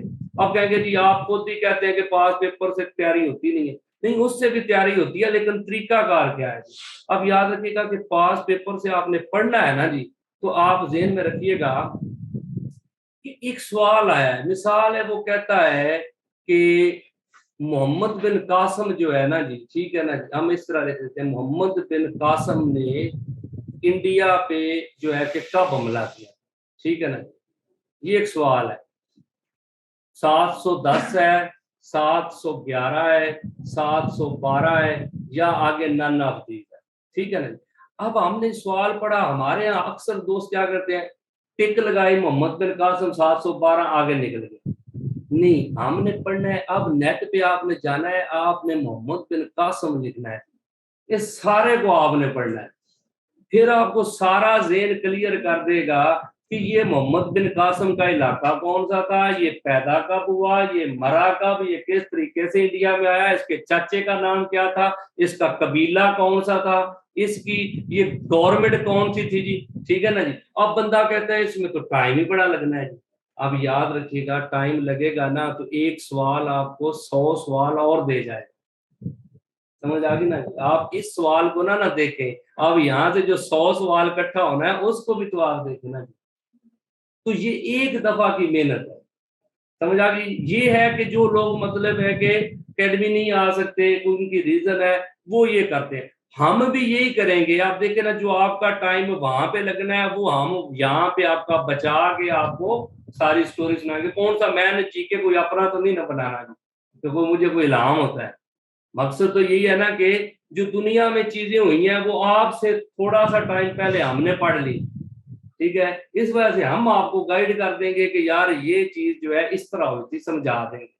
खुद से भी इंसान कर सकता है, ऐसा कोई चीज नहीं है। मैं कहूँगी नहीं जी जो इधर नहीं पढ़ेगा वो सारी जिंदगी नौकरी नहीं ले सकता, ऐसा कुछ भी नहीं है, लेकिन खुद से करेंगे। आप खुद देखें, आप कोई चीज ढूंढ निकलते हैं किसी शहर, अजनबी शहर में आपको बहुत पूछना पड़ता है, ढूंढना पड़ता है, लेकिन एक बंदा आपका गाइड करने वाला हो, आपको इधर से पकड़ेगा, सीधा अगली जगह पे जाके छोड़ आएगा। समझ आ गई ना। यही टीचिंग है, यही इसका फर्क है कि एकेडमी जो क्या काम करती है कि वो तो आपके टाइम को बचा के गाइडलाइन दे के थोड़े टाइम में ज्यादा चीजें करवा के आपको पेपर तक जाने में आपको असिस्ट कर देती है। बाकी किसी ने ये तो नहीं कर देना ना कि कोई आपको नौकरी लेके दे देनी, नौकरी आपके अंदर ही है, हर स्टूडेंट के अंदर नौकरी है। सिर्फ एकेडमी ऑफ कदर, जिस तरह वो कहते हैं कि ये जो स्कल्पचर बनाते हैं, मूर्तियां बनाते हैं पत्थरों को काट के, वो मूर्ति अंदर ही होती है उस पत्थर के, सिर्फ वो जो माहिर होता है उस तरह उसको तराशता है कि वो निखर के बाहर आ जाती है। तो टीचर का काम सिर्फ इतना ही होता है कि वो आपको क्या करेगा, गाइड करेगा। और दूसरा, गाइड के साथ क्या होता है, ये काम बड़ा मुश्किल है किस अंदाज में। अब याद रखिएगा कि सारी डिग्रियां लेने के बाद हम लोग क्या हो जाते हैं जी, हम लोग जो है डिसहार्ट हुए होते हैं, क्योंकि अब बीए भी कर लिया, एमए भी कर लिया, घर वाले परेशान है, डिग्रियां सारी तेरे पास हैं लेकिन तू फारग फिर रहा है जी। ऐसे ही है ना जी। उस सिचुएशन के अंदर घर से रोज ताने भी मिलते हैं, आगे अंधेरा नजर आ रहा होता है, बंदा कभी किताबें पकड़ता है कभी छोड़ देता है, 2 दिन गुस्सा करके बैठ जाता है, तीसरे दिन फिर वो मोराल डाउन हो जाता है, फेंक देता है, फिर किसी और तरफ लग जाता है। एकेडमी क्या काम करती है, आपको टीचर जो है ना सिर्फ आपकी रेगुलरिटी बनती है, दूसरा हर रोज जब आप डिसहार्ट हुए होते हैं तो टीचर क्या करता है, आपको असिस्ट करता है, आपको मोटिवेट करता है कि भाई कोई नहीं, थोड़े दिन है, हो जाना है तेरा काम, ठीक है ना जी। वो चीज जो है ना वो बंदे को ऐसे आहिस्ता आहिस्ता चलाए रखती है, और उससे क्या हो जाता है, एक दिन वाकई आ जाता है कि बंदा एलोगेट हो जाता है। समझ आ गई ना जी। तो ये रोल है एकेडमी का, गाइडलाइन देना, असिस्ट करना, मोटिवेट करना, आपकी रेगुलरिटी को बनाए रखना। समझ आ गई ना जी। तो इन चीजों से लोगों की जिंदगियों में बेहतरी आ जाती है, बाकी और कुछ नहीं है। किताबें भी पढ़ी हैं, नॉलेज भी दुनिया का पढ़ा हुआ है, सिर्फ आप याद रखिएगा जिस तरह मैथ है, इंग्लिश है, कंप्यूटर है, ये चीजें ना प्रैक्टिकल समझने वाली, इनमें बंदा खुद से एक्सपर्टीज नहीं ले सकता। लेकिन आप देखें कि ओवर, या फिर ये मैप है, आप देखें ना पॉलिटिकल मैप या फिजिकल मैप है, इनको याद करना समझना ये भी आपको किताबें नहीं बताएं। मैप तो बने हुए दुनिया के, आप नेट से निकाल रहे हैं तो किताबें मिली हैं, लेकिन उसको पढ़ना कैसे है, याद कैसे करना है, ये 3-4 चीजें प्रैक्टिकल है। लेकिन अगर हिस्ट्री आप कहें ना जी, इंडियन हिस्ट्री, इस्लामिक हिस्ट्री किताबें लें, पढ़ना शुरू कर दें, बंदे याद हो जाती हैं, पढ़ भी लेता है, सारा कुछ हो जाता है ना जी। लेकिन ये 3-4 चीजें जो है ना ये समझने वाली है। मैथ आपको रट्टा नहीं लगा सकते, कुछ समझाएगा, तरीकाकार बताएगा, उसी से आप प्रैक्टिस करेंगे, आपकी वो एक्सपर्टीज बन जाएगी। समझ आ गई ना जी। जी, उर्दू आप याद रखिएगा, उर्दू का जो सिलेबस है ना जी वो सिंपल सा है, सिंपल सिलेबस इस अंदाज में, अगर तो उर्दू को डीपली सिलेबस में करें तो ये सारी जिंदगी में भी नहीं हो सकता, क्योंकि आप देखें इतनी किताबें हैं, इतने शायर हैं, इसका सिलेबस सिंपल सा होता है कि हमने शायरों की जिंदगी, उनके नाम, उनकी बुक्स, उनके शेर, या जो नसर की किताबें हैं ना, ये छोटा सा सिलेबस है, ये समझ लें कि एक पैक फॉर्म में ही आपको दिया जाएगा। क्योंकि इसको अगर डिटेल करें ना तो उर्दू बहुत बड़ा नॉलेज है ना जी, उस उतने लग, क्योंकि इसके सवाल आते हैं 3, 4 या 5, हर पेपर में 5 से 6 सवाल आते हैं। तो उस वजह से हम ना इसको एक फार्मूला बनाया हुआ है कि जितने शायर है ना मेजर, उनके नाम, उनके जो चेंज शुदा नाम है वो, उनकी डेट ऑफ बर्थ, डेथ, उनकी किताबें, उनके शेर मोस्ट इंपॉर्टेंट। इसी तरह जो नसर की किताबें हैं, राइटर्स हैं, नॉवेल्स हैं, उनकी किताबें, उनकी मतलब जिंदगी, थोड़ा थोड़ा उनका था, ये इसमें से, या फिर थोड़ा बहुत ग्रामर के क्वेश्चन छोटे मोटे जो है वो आते हैं, उनकी वही चीजें करवाई जाएंगी। वरना आप देखें ना, इलामा इकबाल को आप पढ़ना शुरू कर दें तो आप सारी जिंदगी बाबा जी ने लिख लिख के इतनी किताबें लिख जाए, ठीक है ना जी। अब किस किस किताब को कितना कितना बंदा टाइम देना। तो ये उर्दू का टाइम, इस सिलेबस जो है ना शॉर्ट फॉर्म में है, इसको मतलब इतना ज्यादा टाइम देने की जरूरत नहीं है जी। मेरे भाई मैं आपको बता रहा हूँ कि जो पास पेपर है ना ये पढ़ने लाजमी है, लेकिन पढ़ने किस अंदाज में है, वो इस तरह, जिस तरह मैंने आपको तरीका बताया कि टॉपिक वाइज आपने पढ़ना। समझ आ गई ना। जो सवाल आता है अगर वो एक्सप्लेन होने वाला सवाल है तो उसको जाके हमने क्या करना है जी, एक्सप्लेन करना है। मिसाल है, हम कहते हैं कि बल्ब जो है ना वो किसने बनाया था, बल्ब, हम सिंपल इधर आप देखें ऑप्शन आ जाती है, एरिस्टोटल है जी, ठीक है ना जी। आगे हम कह देते हैं जी न्यूटन है, तीसरा हम कह देते हैं जी डार्विन है, एक हम इधर कह देते हैं जी एडिसन है ये, ठीक है। अब आप देखें एडिसन का तो आपको पता चलता है, डी वाली ऑप्शन, जे आप याद रखिएगा। अब बल्ब, हमें सिर्फ बल्ब की हद तक नहीं रहना, हमने एडिसन की जिंदगी को पूरा पढ़ना, ये इसका मुल्क कौन सा था, ये पैदा कब हुआ, इसकी और कौन कौन सी इन्वेंशन है, मरा कब था। अब ये तुम्हारे पास आ गया, लेकिन ये 3 बंदे भी कोई आम बंदे तो नहीं थे ना जी। कल अगले पेपर में इसका पूछ लेना उसने, तो हम चाहते हैं इसी सवाल के साथ आप न्यूटन का भी, एरिस्टोटल का भी, डार्विन का भी आप क्या कर लें जी, आप उसको कर लें जी। तो क्या होगा अगले पेपर में अगर एरिस्टोटल का पूछेगा तो आपके पीछे तैयारी जो है वो हो चुकी होगी जी। समझ आई कि नहीं, मसला तो नहीं। तो जो बुक्स है ना जी, आप ये देखें कि आप अगर मैं कहूं कि जी आप कारवान की बुक ले लें, ये जहांगीर अपना अपना कारवान वालों की, अहमद नजीब की ले लें, बुक्स बहुत ज्यादा है। लेकिन मेरे भाई मैं आपको रिकमेंड करूंगा अगर आप पढ़ने भी है तो पास पेपर ही आपने पढ़ने, लेकिन थोड़ा पैटर्न जिस तरह मैंने बताया इस तरह पढ़ना, तो फिर क्या हो जाएगा जी, आपको वो कारवान बाकी किताबें सब की जरूरत नहीं पड़ेगी, क्योंकि आप सब्जेक्टिव पढ़ रहे हैं ना। ऑब्जेक्टिव एक सवाल आप लिया, आपने सवाल को टॉपिक समझना है, सवाल को टॉपिक समझना है और उस टॉपिक के हिसाब से आपने उस पे काम करना है। और जब भी आप करेंगे तो आप ठंडे मिजाज से करेंगे। हमारे यहाँ ना बहुत ज्यादा तेजी है, हमारे यहाँ पता क्या बहुत ज्यादा तेजी है। तेजी इस अंदाज में हम कहते हैं कि एक ही रात में पढ़े, सुबह हमें स्टार लगे हो ना, हम एलोकेट हो गए जनाब सीट पे बैठ जाए, ऐसा नहीं होता मेरे भैया। आप खुद देखें कि हमें क्या हो गया जी कि 16-16 17-17 साल हमने पढ़ा है स्कूलों कॉलेजों में। अब आप मुझे ये बताएं 10वीं का 12वीं का सिलेबस इतना होता है, 2 महीने बंदा पढ़े ना तो 10वीं हो जाती है, लेकिन हमें 2 साल पढ़ाया जाता है 9वीं 10वीं। ऐसे ही है ना जी, क्यों पढ़ाते हैं?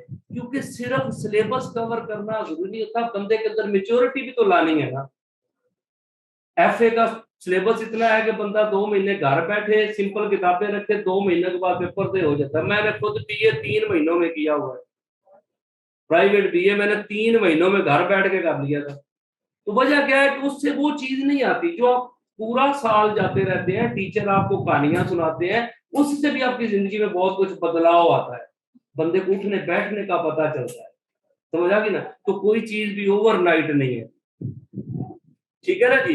तो अब याद रखिएगा पास पेपर और साथ आपका नेट है जी। जो दोस्त मतलब है कि खुद से घर में पढ़ना चाहते हैं वो इस तरीके से पढ़ सकते हैं, ठीक है ना जी।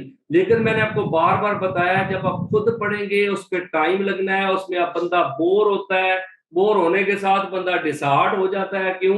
जब दोस्त साथ के करीबी कोई मल्ले का दोस्त या आपने जानने वाला रिश्तेदार जॉब हो जाती है ना, तो समझ ले बंदे के ऊपर मनोवजन सर पे आ जाता है। घर वाले कहते हैं तू सारी जिंदगी ना इधर ही बैठा रहे ना, ठीक है जी, वो फलां का बेटा हो गया। जब तक हमारे मोहल्ले का हमारा रिश्तेदार नहीं ना लग जाता उस वक्त तक हमारे ऊपर प्रेशर ही नहीं आता, है कि नहीं जी। क्योंकि हमारे यहाँ सोसाइटी में एक ही चीज है कि जब कोई हो जाएगा तो उससे हमें एक गाइडलाइन मिलती है। तो बेहतर ये होता है कि आप थोड़े टाइम में अच्छी चीजें करके, क्योंकि वजह पता है क्या, मैं आपको बताता हूँ। एक बंदा 35 साल तक जो है ना वो तैयारी कर रहा है, ठीक है, 35 साल की उम्र में उसकी जॉब हो जाती है, उसकी जाके शादी होनी है कोई 38-40 साल की उम्र में, ऐसे ही है जी। अब 40 साल की उस उम्र में शादी हुई, अगर बड़ा खुश नसीब हुआ है तो उसका मतलब 41 या 42 साल की उम्र में एक बच्चा पैदा हो गया उनके घर में।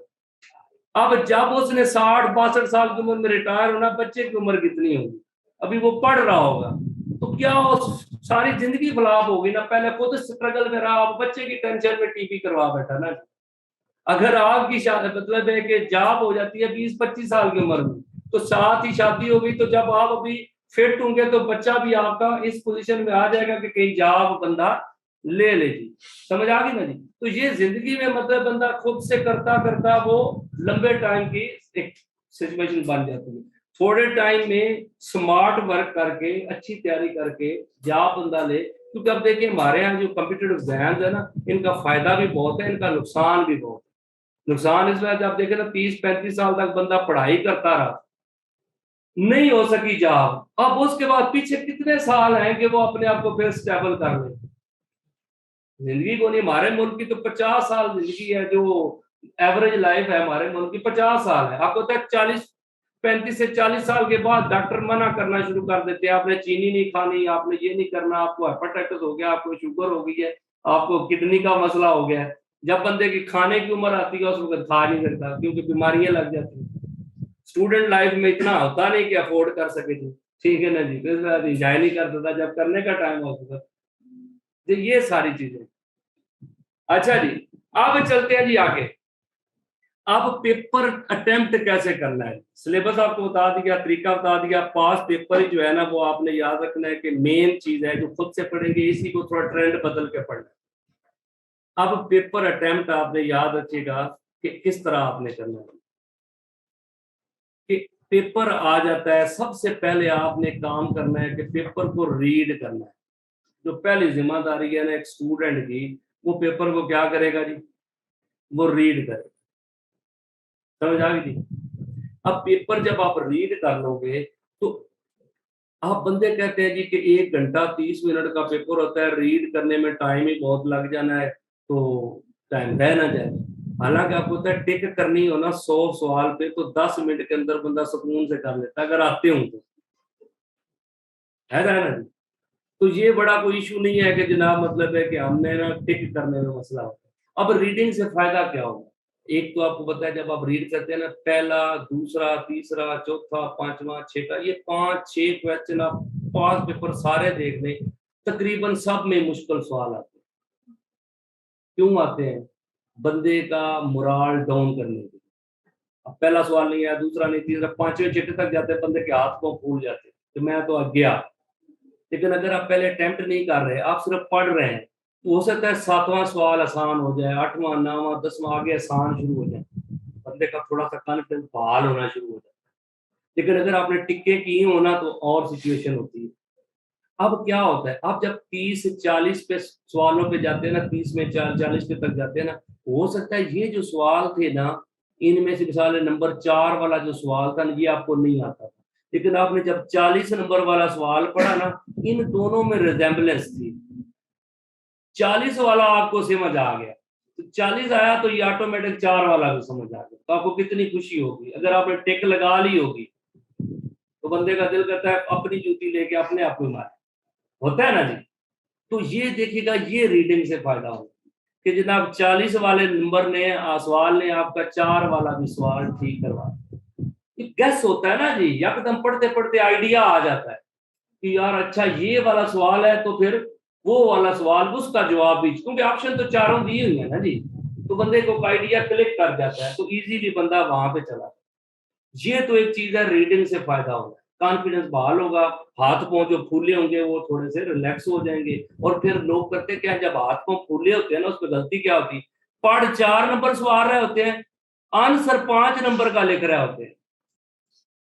समझ आ गई ना जी। ये 3-4 आप समझ लें कि हदियातन तोहफातन गलतियां करके आते हैं, क्योंकि हाथ पांव फूले होते हैं, कॉन्फिडेंस डाउन हुआ होता है, तो क्या हो जाता है कि हम ना ये 4-2-3 सवाल ऐसे, और फिर बंदे को गुस्सा बड़ा आता है कि 4 नंबर सवाल आपको बिल्कुल ठीक आता था और 5 वाला भी आपको आता था, लेकिन क्या हो गया, 4 वाले का जवाब आपने 5 वाले पे टिक कर दी। तो टिक जब हो गई तो ये टिक फिर प्राइम मिनिस्टर ऑफ पाकिस्तान भी चेंज नहीं कर सकते। समझ आई कि नहीं, क्योंकि मशीन ने चेक करना, उसके अंदर दिल तो होता नहीं ना जी कि उसको ऊपर बंदा लिखा है कि जनाब मेरी थोड़ा सा कॉन्फिडेंस लूज होने की वजह से ये हो गया था, ओरिजिनल में ये चीज थी। बंदा तो देखे तो उसको तो बंदा रिक्वेस्ट कर सकता है, लेकिन मशीन में ऐसी चीज है वो नहीं, उसको तो ऐसे पेपर जाना है, उसने तो फैक्ट एंड फिगर करके साइड पे कर देना जी। ठीक है ना जी। तो ये सबके साथ होता है जी, सिर्फ आपके साथ नहीं हुआ, ठीक है। हर बंदा जिसका कॉन्फिडेंस लूज होगा, वो 2-3 सवाल जो है ना, अल्लाह की मेहरबानी से ऐसे ही गलत है, और गलत भी वो होते हैं जो बंदे को ठीक आते होते हैं। ठीक है ना, ऊपर से बंदा खुश हो रहा था कि मुझे सवाल का जवाब आता है, लेकिन जब करके देखता है तो फिर कहता है कि मैंने पता नहीं क्या कर दिया ना जी। तो ये एक चीज है कि पढ़ने के साथ आपका कॉन्फिडेंस बेहतर होगा। तो फिर क्या करना है, जब आपने अच्छी तरह पढ़ लिया तो फिर आपने अटेम्प्ट स्टार्ट करनी है, और अटेम्प्ट इधर से ही आप करनी। कुछ लोग क्या करते हैं, 100 तक पढ़ा ना, 100 से शुरू कर देते हैं, उल्टी करते हैं तो उसमें भी गड़बड़ हो जाती है। नहीं, वापस आपने पढ़ना है, पढ़ने के साथ जो बेस्ट आपको आते हैं बिल्कुल 100%, जिसमें कोई कमी नहीं है ना जी, उसमें आप याद रखिएगा कि क्या होगा जी, वो आपने टिक कर लिया। अब आपने टिक कर लिए, अब क्या करेंगे, आप इनको काउंट करें। अब आप काउंट करेंगे, आपके जो राइट ऑप्शन है मिसाल है वो 50 या 60 बन रहे हैं, पहली अटेम्प्ट में आपकी अच्छी तैयारी थी, 60 नंबर तक आप चले गए। अब आपने ये ध्यान रखना है, जिस चीज का मैं पेपर देने आया हूं, इसके सीटें कितनी हैं। अगर तो सीटें हैं 50 या 60 हैं, या 100 है, फिर आपने याद रखना है कि आप बड़े सिक्योर जोन में बैठे। 60 अटेम्प्ट करके 60 आपके बिल्कुल ठीक है, आप उधर बैठ के बेशक थोड़ा सा रिलैक्स करें क्योंकि आप पेपर आपका निकल गया। समझ आ गई ना जी? वजह क्या है, 100 सीटें है ना, तो 400 बंदा पीपीएससी वालों ने पास करना। 100 सीटें हैं तो एक सीट पे 4 बंदे पास करेंगे तो 400 बंदा पास होना है। अब 400 बंदा पास होना है तो मेरिट जहरी बात है नीचे जाना है। समझ आ गई ना जी? मेरिट काउंट करने का भी आपको तरीका बता रहा हूँ कि जब 400 बंदा पास करना है तो मेरिट सही फेयर पेपर होगा ना तो 45-50 पे मेरिट आ, और पेपर का आपको पता भी होना है जिसमें आप अच्छी तैयारी करके 50 या 60 पहले अटेम्प्ट में कर रहे हैं तो पेपर इतना आसान नहीं था। समझ आ गई ना? अब आप रिलैक्स में रहना है। अब क्या आता है, आपके पास 40 नंबर और हैं जिनको आपने अटेम्प्ट करना है। अब दोबारा आप पढ़ेंगे, आपकी जो जिस बंदे ने 60 सवाल पहले अटेम्प्ट में आंसर सही कर लिए ना, जाहिर बात है उसको कम से कम 20 सवाल ऐसे होंगे जिनमें से 4 ऑप्शन जो है ना उनमें से 2 तो उसे पता है कि ये ए और बी ना टोटली इररेलेवेंट है, या इसमें सी ठीक है या इसमें डी ठीक है। अब उसको 50-50 पे डाउट है। समझ आ गई ना जी? तो उसने क्या करना है जी, फिर वो ये काम करेगा कि यहाँ पे तो वो जो सी या डी में से 50-50 का मार्जिन है तो यहाँ पे वो क्या कर देगा जी कि वो या सी करेगा या डी करेगा, तुक्का लगाएगा 50-50 पे। तो तुक्का 50-50 पे फिर लगाना पड़ता है। समझ लें कि 20 सवालों में से उसने किए, अब आपके हो गए 80। आपने अभी टोटल अटेम्प्ट कितने का लिए जी? 80। अब पीछे जो 20 सवाल है ना उनका आपको पता ही नहीं कहां से आ गए, उनको आप छोड़ भी आएंगे ना तो पेपर आपका निकल जाए। उसकी वजह क्या है कि अगर आपके 10 सवाल भी ये जो पिछले 20 आपने किए हैं 50-50 भी कर लें, 10 भी ठीक हो जाते हैं तो आपकी कटौती मटौती कट के भी ना भी जो 2-3 सवाल आपके तकरीबन आप देखें कि 2.5 सवाल आपके कटने हैं, क्योंकि मतलब 4 सवाल आपके ठीक गलत हो तो एक आपका ठीक भी गलत हो जाए। वही नेगेटिव मार्किंग की कह रहा हूं ना। तो 10 सवालों में आपकी कितनी कटौती होगी? तकरीबन 2 सवाल और कुछ आधा सवाल है, ठीक है ना? तो बाकी आपको तकरीबन समझ लें कि ये 7.5 सवाल तो आपके ठीक हो गए ना, तो आपके नंबर बन गए, मिसाल है कि 67 पॉइंट आगे 50 कर देते, 6 पॉइंट आगे ना, 7 पॉइंट जो है ना 50, तो ये आपके नंबर आ गए। समझ आ गई ना? तो आप याद रखिएगा कि आप बिल्कुल सिक्योर जोन में, अगर आप ये देखें ना, आप ये पिछले वाले जो आपको 20 नहीं आते थे ये भी आप गुस्सा करके टिक्के लगा आते हैं, तो ये 20 के 20 भी गलत हो गए तो 7 इनके 5 और गलत हो गए, तो आपके नंबर जो है ना वो इससे नीचे आ जाने 62-63 पे आ जाने। समझ आ गई ना? तो इससे क्या हो जाता है, मेरिट में गलती किया कराया सारा खराब हो जाता है। तो जब आप अच्छा खेल रहे हैं, आप सिक्योर जोन में हैं, तो फिर आपको बहुत ज्यादा संभल के खेलना है।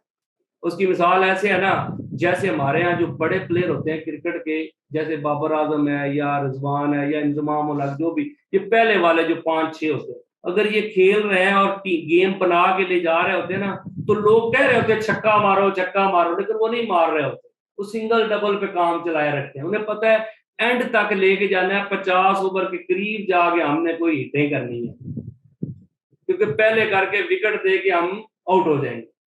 लेकिन आप पता है जब टीम सारी आउट हुई हो, आखिरी जो बॉलर होते हैं 60-70 रन चाहिए होते हैं, बॉलर जाता है, बॉलर नहीं देखता जनाब कौन सी गेंद है, जिधर से आती है छक्का लग गया तो ठीक है, नहीं तो आउट। उसे पता है मेरा जिम्मेदारी नहीं थी रन बनाने की, ठीक है, रन बनाने जिनकी जिम्मेदारी थी वो चले गए हैं। समझ आ गई ना जी? इस वजह से जो सिक्योर जोन में जब होता है बंदा उसको तो उससे संभलना है। लेकिन जो छक्के चौकों वाला मैच है वो भी मैं आपको बता देता हूँ। अब आप ये देखें कि जब सीटें होती हैं 5 या 10 सीटें हैं, आपने पहली अटेम्प्ट में मिसाल है कि 50 ही आपने कर लिए, 50 आपके ठीक हो गए, लेकिन आप कहते हैं 5 या 10 सीटों में मेरिट जो है थोड़े से थोड़ा भी जाएगा तो 70-75 पे जाएगा, क्योंकि आप बंदे ही थोड़े हो गए जी। अब आपके पास ऑप्शन कोई नहीं है, अब आपने क्या करना है कि आप तरीकाकार वही रखेंगे, पहले 50 किए, फिर जो 50 वाली ऑप्शन थी उनको किया, वो मिसाल है आप 20 आपने कर लिए, पीछे आपके रह गए 30 सवाल। अब 30 सवाल का आपको कोई पता नहीं है किधर से आए। अब ना करें तब भी, करें तब भी आप गेम से आउट है, सीधी सी बात है, मैरिट ऊपर चला जाना है। अब क्या करना होता है, अब ये देखिए इनका तुक्का लगाने का भी एक तरीका कार है। कैसे जी? अब जब जो आपके बिल्कुल सही सवाल है, आप दिखा रहे हैं आपने जो सही किए 1 2 3 4 5, आपने ये बिल्कुल आपको सही आते थे, इन सब के जवाब आप देखिएगा कुछ कुछ सीक्वेंस बनता है कि ए ऐसे सीक्वेंस बन जाता है। कंप्यूटर में आप देखेंगे 1 का जवाब भी ए है, 2, सब के ए आ गए, ये आपको बिल्कुल एग्जैक्ट आते थे। अब नंबर 6 का आपको कोई पता नहीं है किधर से आ गया, अब उन्हें तुक्का लगाना है तो इसका भी आपने ए ही लगा दिया, तो आपको नहीं पता इसका बी बनता है, सी बनता है, इवन सवाल के जो क्वेश्चन की आप नहीं समझ आ रही कि है क्या, लेकिन आपको टिक लगा लाजमी करनी है। तो फिर ये सीक्वेंस जो बना होगा ना, इसी सीक्वेंस के अगला एक टिक आते हैं, उसके हो सकता है कि कंप्यूटर में एक इसी सीक्वेंस चल रहा हो तो ऑटोमेटिक ये उसकी जद में आ जाए, समझ आ गई ना। लेकिन ये उस वक्त किया जाता है जब हमें पता है हम गेम से आउट है, ठीक है ना जी। तो अब टिक्के 100 की 100 करनी है, लिहाजा इस तरह देख के जहां पे आपके 4-5 सवाल या 3 सवाल एक ही सीक्वेंस वाली की में आ रहे हैं, वहां पे अगला जो सवाल है ना जो आपको नहीं आ रहा उसकी भी वही की लगा देंगे। उससे क्या होगा कि चांस कई दफा बन जाते हैं कि बंदे के तुक्के लग जाते हैं और बंदा पास कर देता है, समझ आ गई। ये तरीका कार है पेपर अटेम्प्ट करने का जी, क्योंकि पहला सिक्योर जोन वाला है कि सही तरीके से अच्छी तैयारी करके आप बचत अपनी करके टाइम सेटअप बना दें। लेकिन अगर ना बन सके, कभी कभी हो जाता है बंदे का उस तरह तैयारी नहीं होती, पेपर थोड़ा हट के आ जाता है, तो उन जगहों पे जो है वो फिर आपको आखिरी 100 का 100 नंबर जो है वो अटेम्प्ट करना। अब ये कोई समझ आई जी, ऑनलाइन वाले दोस्तों को पता चला जी कि क्या सेटअप है जी?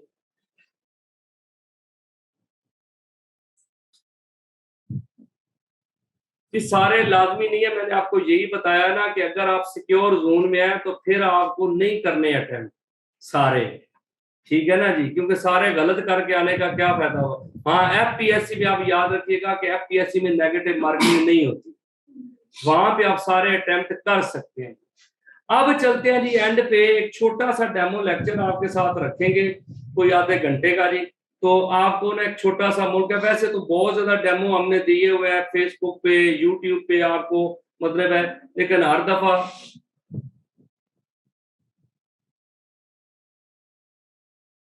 जी मेरे भाई करंट अफेयर के लिए सिंपल तरीका ये होता है कि आप एक तो अखबार है, दूसरा ना हमारी एकेडमी स्टडी रिवर की साइट है, उस पे मतलब है कि वो क्या हो जाता है जी कि रोज डेली का डेली जो है ना वो अपडेट करते रहते हैं करंट अफेयर की चीजें जो है। तो इस तरह आप मतलब है वहां से स्टडी रिवर लिखेंगे ना तो साइट आ जाएगी गूगल पे ना जी। जी भाईजान, ये ना सारा जो है ना ये कोऑर्डिनेटर से आप रब्ता करेंगे, आपको फीस और ये सारा स्ट्रक्चर जो है ना वो सारी चीज आपको बताई जाएगी, और सारे लेक्चर होंगे और हर लेक्चर के लिए अलग से टीचर है। आप याद रखिएगा, जैसे सरफराज साहब आए हैं, इसी तरह मियां शफीक साहब जो इस अकेडमी के ओनर है वो आपको एवरेज साइंस पढ़ाएंगे, साबर साहब है वो आपको मैथ का जो है वो ओवरऑल सिलेबस जो है वो कवर करवाएंगे। इसी तरह जो है इंग्लिश है, गुलाम हुसैन साहब है वो पीएमएस ऑफिसर है जी, तो वो आपको मतलब है कि जो है कि इंग्लिश इंशाल्लाह अच्छी करवाएंगे, क्योंकि पहले वो प्रोफेसर थे और अब वो पीएमएस ऑफिसर है जी। ये ऑनलाइन भी है और फिजिकल भी है जी। इस्लामियात के आपको नोट्स करवाएंगे जी, वो बना दिए हैं जो पाक फिर है, इंशाल्लाह हम ओवरऑल करवाएंगे सारी चीजें आपको यहाँ पे, और आपकी अपनी कॉपी पे जो है ना वो सारे नोट्स बन जाएंगे जी। ओवरऑल जो क्लासेस होंगी ना जी, ये आप याद रखिएगा कि आपका सेशन जो चलेगा ये 6 से 8 ही होगा जी, तो इसके साथ ही ना 8 बजे राइट टाइम आपकी दूसरी क्लासेस जो है ना वो शुरू हो जाएंगी। ठीक हो गया जी? आप लोग जाना तो नहीं चाह रहे? अच्छा चलो। अभी कुछ क्वेश्चन इस तरह के होते हैं जिनके आंसर्स वेरी एम्बिगुअस होते हैं, कमीशन वालों को नजर में उनका कोई और ऑप्शन होता है, इस तरह डिस्प्यूटेड क्वेश्चन। अब वो मेरे में पता क्या है कि आप याद रखिएगा ये सारा सिलेबस जो है कि मेरे भैया ने बताया आपको, सारा syllabus math, English, computer, average science, political map, physical map, world history, world geography, उसके साथ current affair, Urdu, Pak affair, Indian history, Islamic history, इस्लामियात, वो सब चीजें इंशाल्लाह करवाई जाएंगी। समझ आ गई जी? अच्छा जी, जस्ट ना 2-4 चीजें आपको करवानी है। जो डिस्प्यूटेड क्वेश्चन है मेरे भाई, हमने ये देखना होता है कि जो पॉपुलर आंसर उनका आ रहा है ना उसी को करना है, क्योंकि अभी कुछ सवाल हमारे यहाँ ठीक होते हैं लेकिन वो एग्जामिनर ने जो पेपर सेट किया हुआ है ना उसने तो उस हिसाब से ही करना है ना। तो मेरे भाई अप्रोच ये होता है कि जो पास पेपर में आप देखेंगे ना, जो सवालों के आम रूटीन में जवाब आ रहे हैं ना, जो नॉर्मल सवाल है, एक होता है कि पास पेपर में ही वो गलत दिया हुआ है, जब प्रिंटिंग में गलती है, वो तो अलग चीज है। जो रूटीन में जो सवाल पॉपुलर सवालों के जवाब आ रहे हैं ना, हमें उन्हीं को फॉलो करना है। क्योंकि वजह ये होती है कि जो एग्जामिनर है ना वो तहकीक करते कोई नहीं है, तो जिस तरह पास पेपर से सवाल उठाया उसी तरह पेपर में दे दिया। तो वहां पे हमारे लिए अगर मसला होता है, मशीन तो हमारी बात मानेगी नहीं। समटाइम्स सर ऐसा होता है, जैसे आप सर्वे टाइम लेते हैं, अब जब ये बना था तब का डाटा और है, अब फालतू को उसमें मट्टी वगैरह आती, उसकी जो डेप्थ है वो कम हो गई है, कुछ और नहीं तो ये चीजें वो भी बदल रहे हैं ना वक्त के साथ, किताबों में भी चेंज हो रही है। लेकिन सर वो जो डाटा उनका है वो तो पहले वाला ही पड़ा है ना, तो नहीं, डाटा जो है ना, कुछ जो रिसेंट चीजें हैं ना वो बीच में तब्दीलियां हुई हैं, कुछ नई किताबें भी आई हैं, उनमें भी ये तो ये देखा गया ना सर, सर, ये वेबसाइट से पेपर बनाते हैं, तो कुछ वेबसाइट पे बाउंड्री की लेंथ, जिस तरह हिंदू पाक बाउंड्री है या ड्यूरल लाइन की बाउंड्री है, तो वो कुछ वेबसाइट पे कुछ बता रहे होते हैं, कुछ पे कुछ। तो अब एग्जामिनर किसी पे कुछ उठा सकता है, किसी पे कुछ, जो हमने क्या ये नहीं मेरे भाई, मैं वही तो बता रहा हूँ ना, अभी आप देखें ना जो पुरानी डेटें थी ना वो थोड़ी बहुत बदली, जब हम आपको पढ़ाएंगे ना तो एक्सप्लेन करेंगे चीज कि ये चीज इसमें ये तब्दीली आई है, और मतलब कि वो पेपर में भी आप आ रही है, ठीक है ना। वो इधर डिस्कशन करने का, जो आपका इधर अकेडमी आने का सिर्फ फायदा ये होगा कि आपको कि जो कुछ चीज बदली है या कुछ चीज चेंज हुई है उसको मतलब है कि हम करेंगे ना जी, वो आपको डिस्कस करेंगे। ये मेरे भाई साइंस इंग्लिश का नहीं, एवरीडे साइंस का रखवाएंगे आपका, ठीक है ना जी। तो बाकी जो है कि वो आपकी क्लासेस ही होंगी जी, ये मंडे से हमारा आगाज हो रहा है क्लासेस का ना जी। जो दोस्त ज्वाइन करना चाहे वो कर सकते हैं।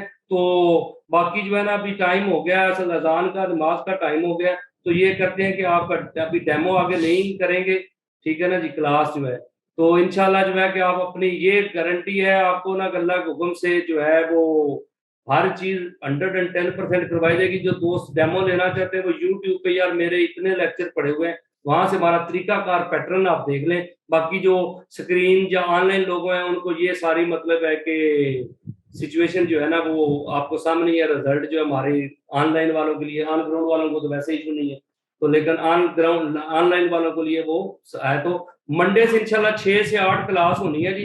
बाकी आप कोऑर्डिनेटर से जो है ना रब्ता कर लें, तो A to Z जो है ना वो चीजें आपको गाइड कर देंगे जी। हमारी फीस का ये 2 से 2.5 माह का कोर्स होगा, इंशाल्लाह पूरी कोशिश करेंगे कि राइट टाइम पे ये खत्म हो, लेकिन कोशिश ये होगी कि आपको हर चीज अच्छी तरह करवा के फिर जाने देंगे।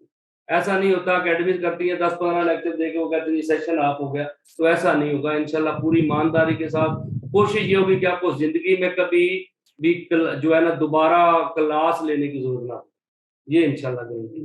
ठीक हो गया जी। बाकी कोई अपना फीडबैक दे देंगे, आप लोगों को कुछ समझ आई है कि नहीं आई ना जी।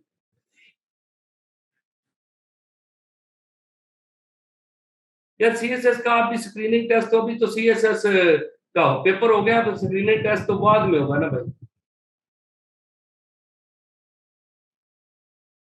जी। अब ये देखिएगा जी कि अगर आप लोगों को समझ आई है अपना फीडबैक साथ दे दें। बाकी इंशाल्लाह पूरी कोशिश होगी कि अल्लाह के हुक्म से जो है ना हम जो करवाएंगे ये सब के लिए होगा भाई। स्क्रीनिंग टेस्ट हो, वन पेपर, PPSC हो, FPSC हो, हर चीज जो है ना उसको कवर करेगा।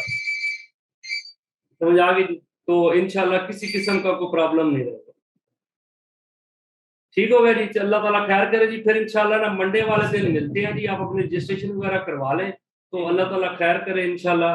तो उसमें ना आप क्लास भी होगी, और ये गारंटी है कि इंशाल्लाह पढ़ाने के लेवल पे ना कोई फॉल्ट नहीं होगा ये इंशाल्लाह।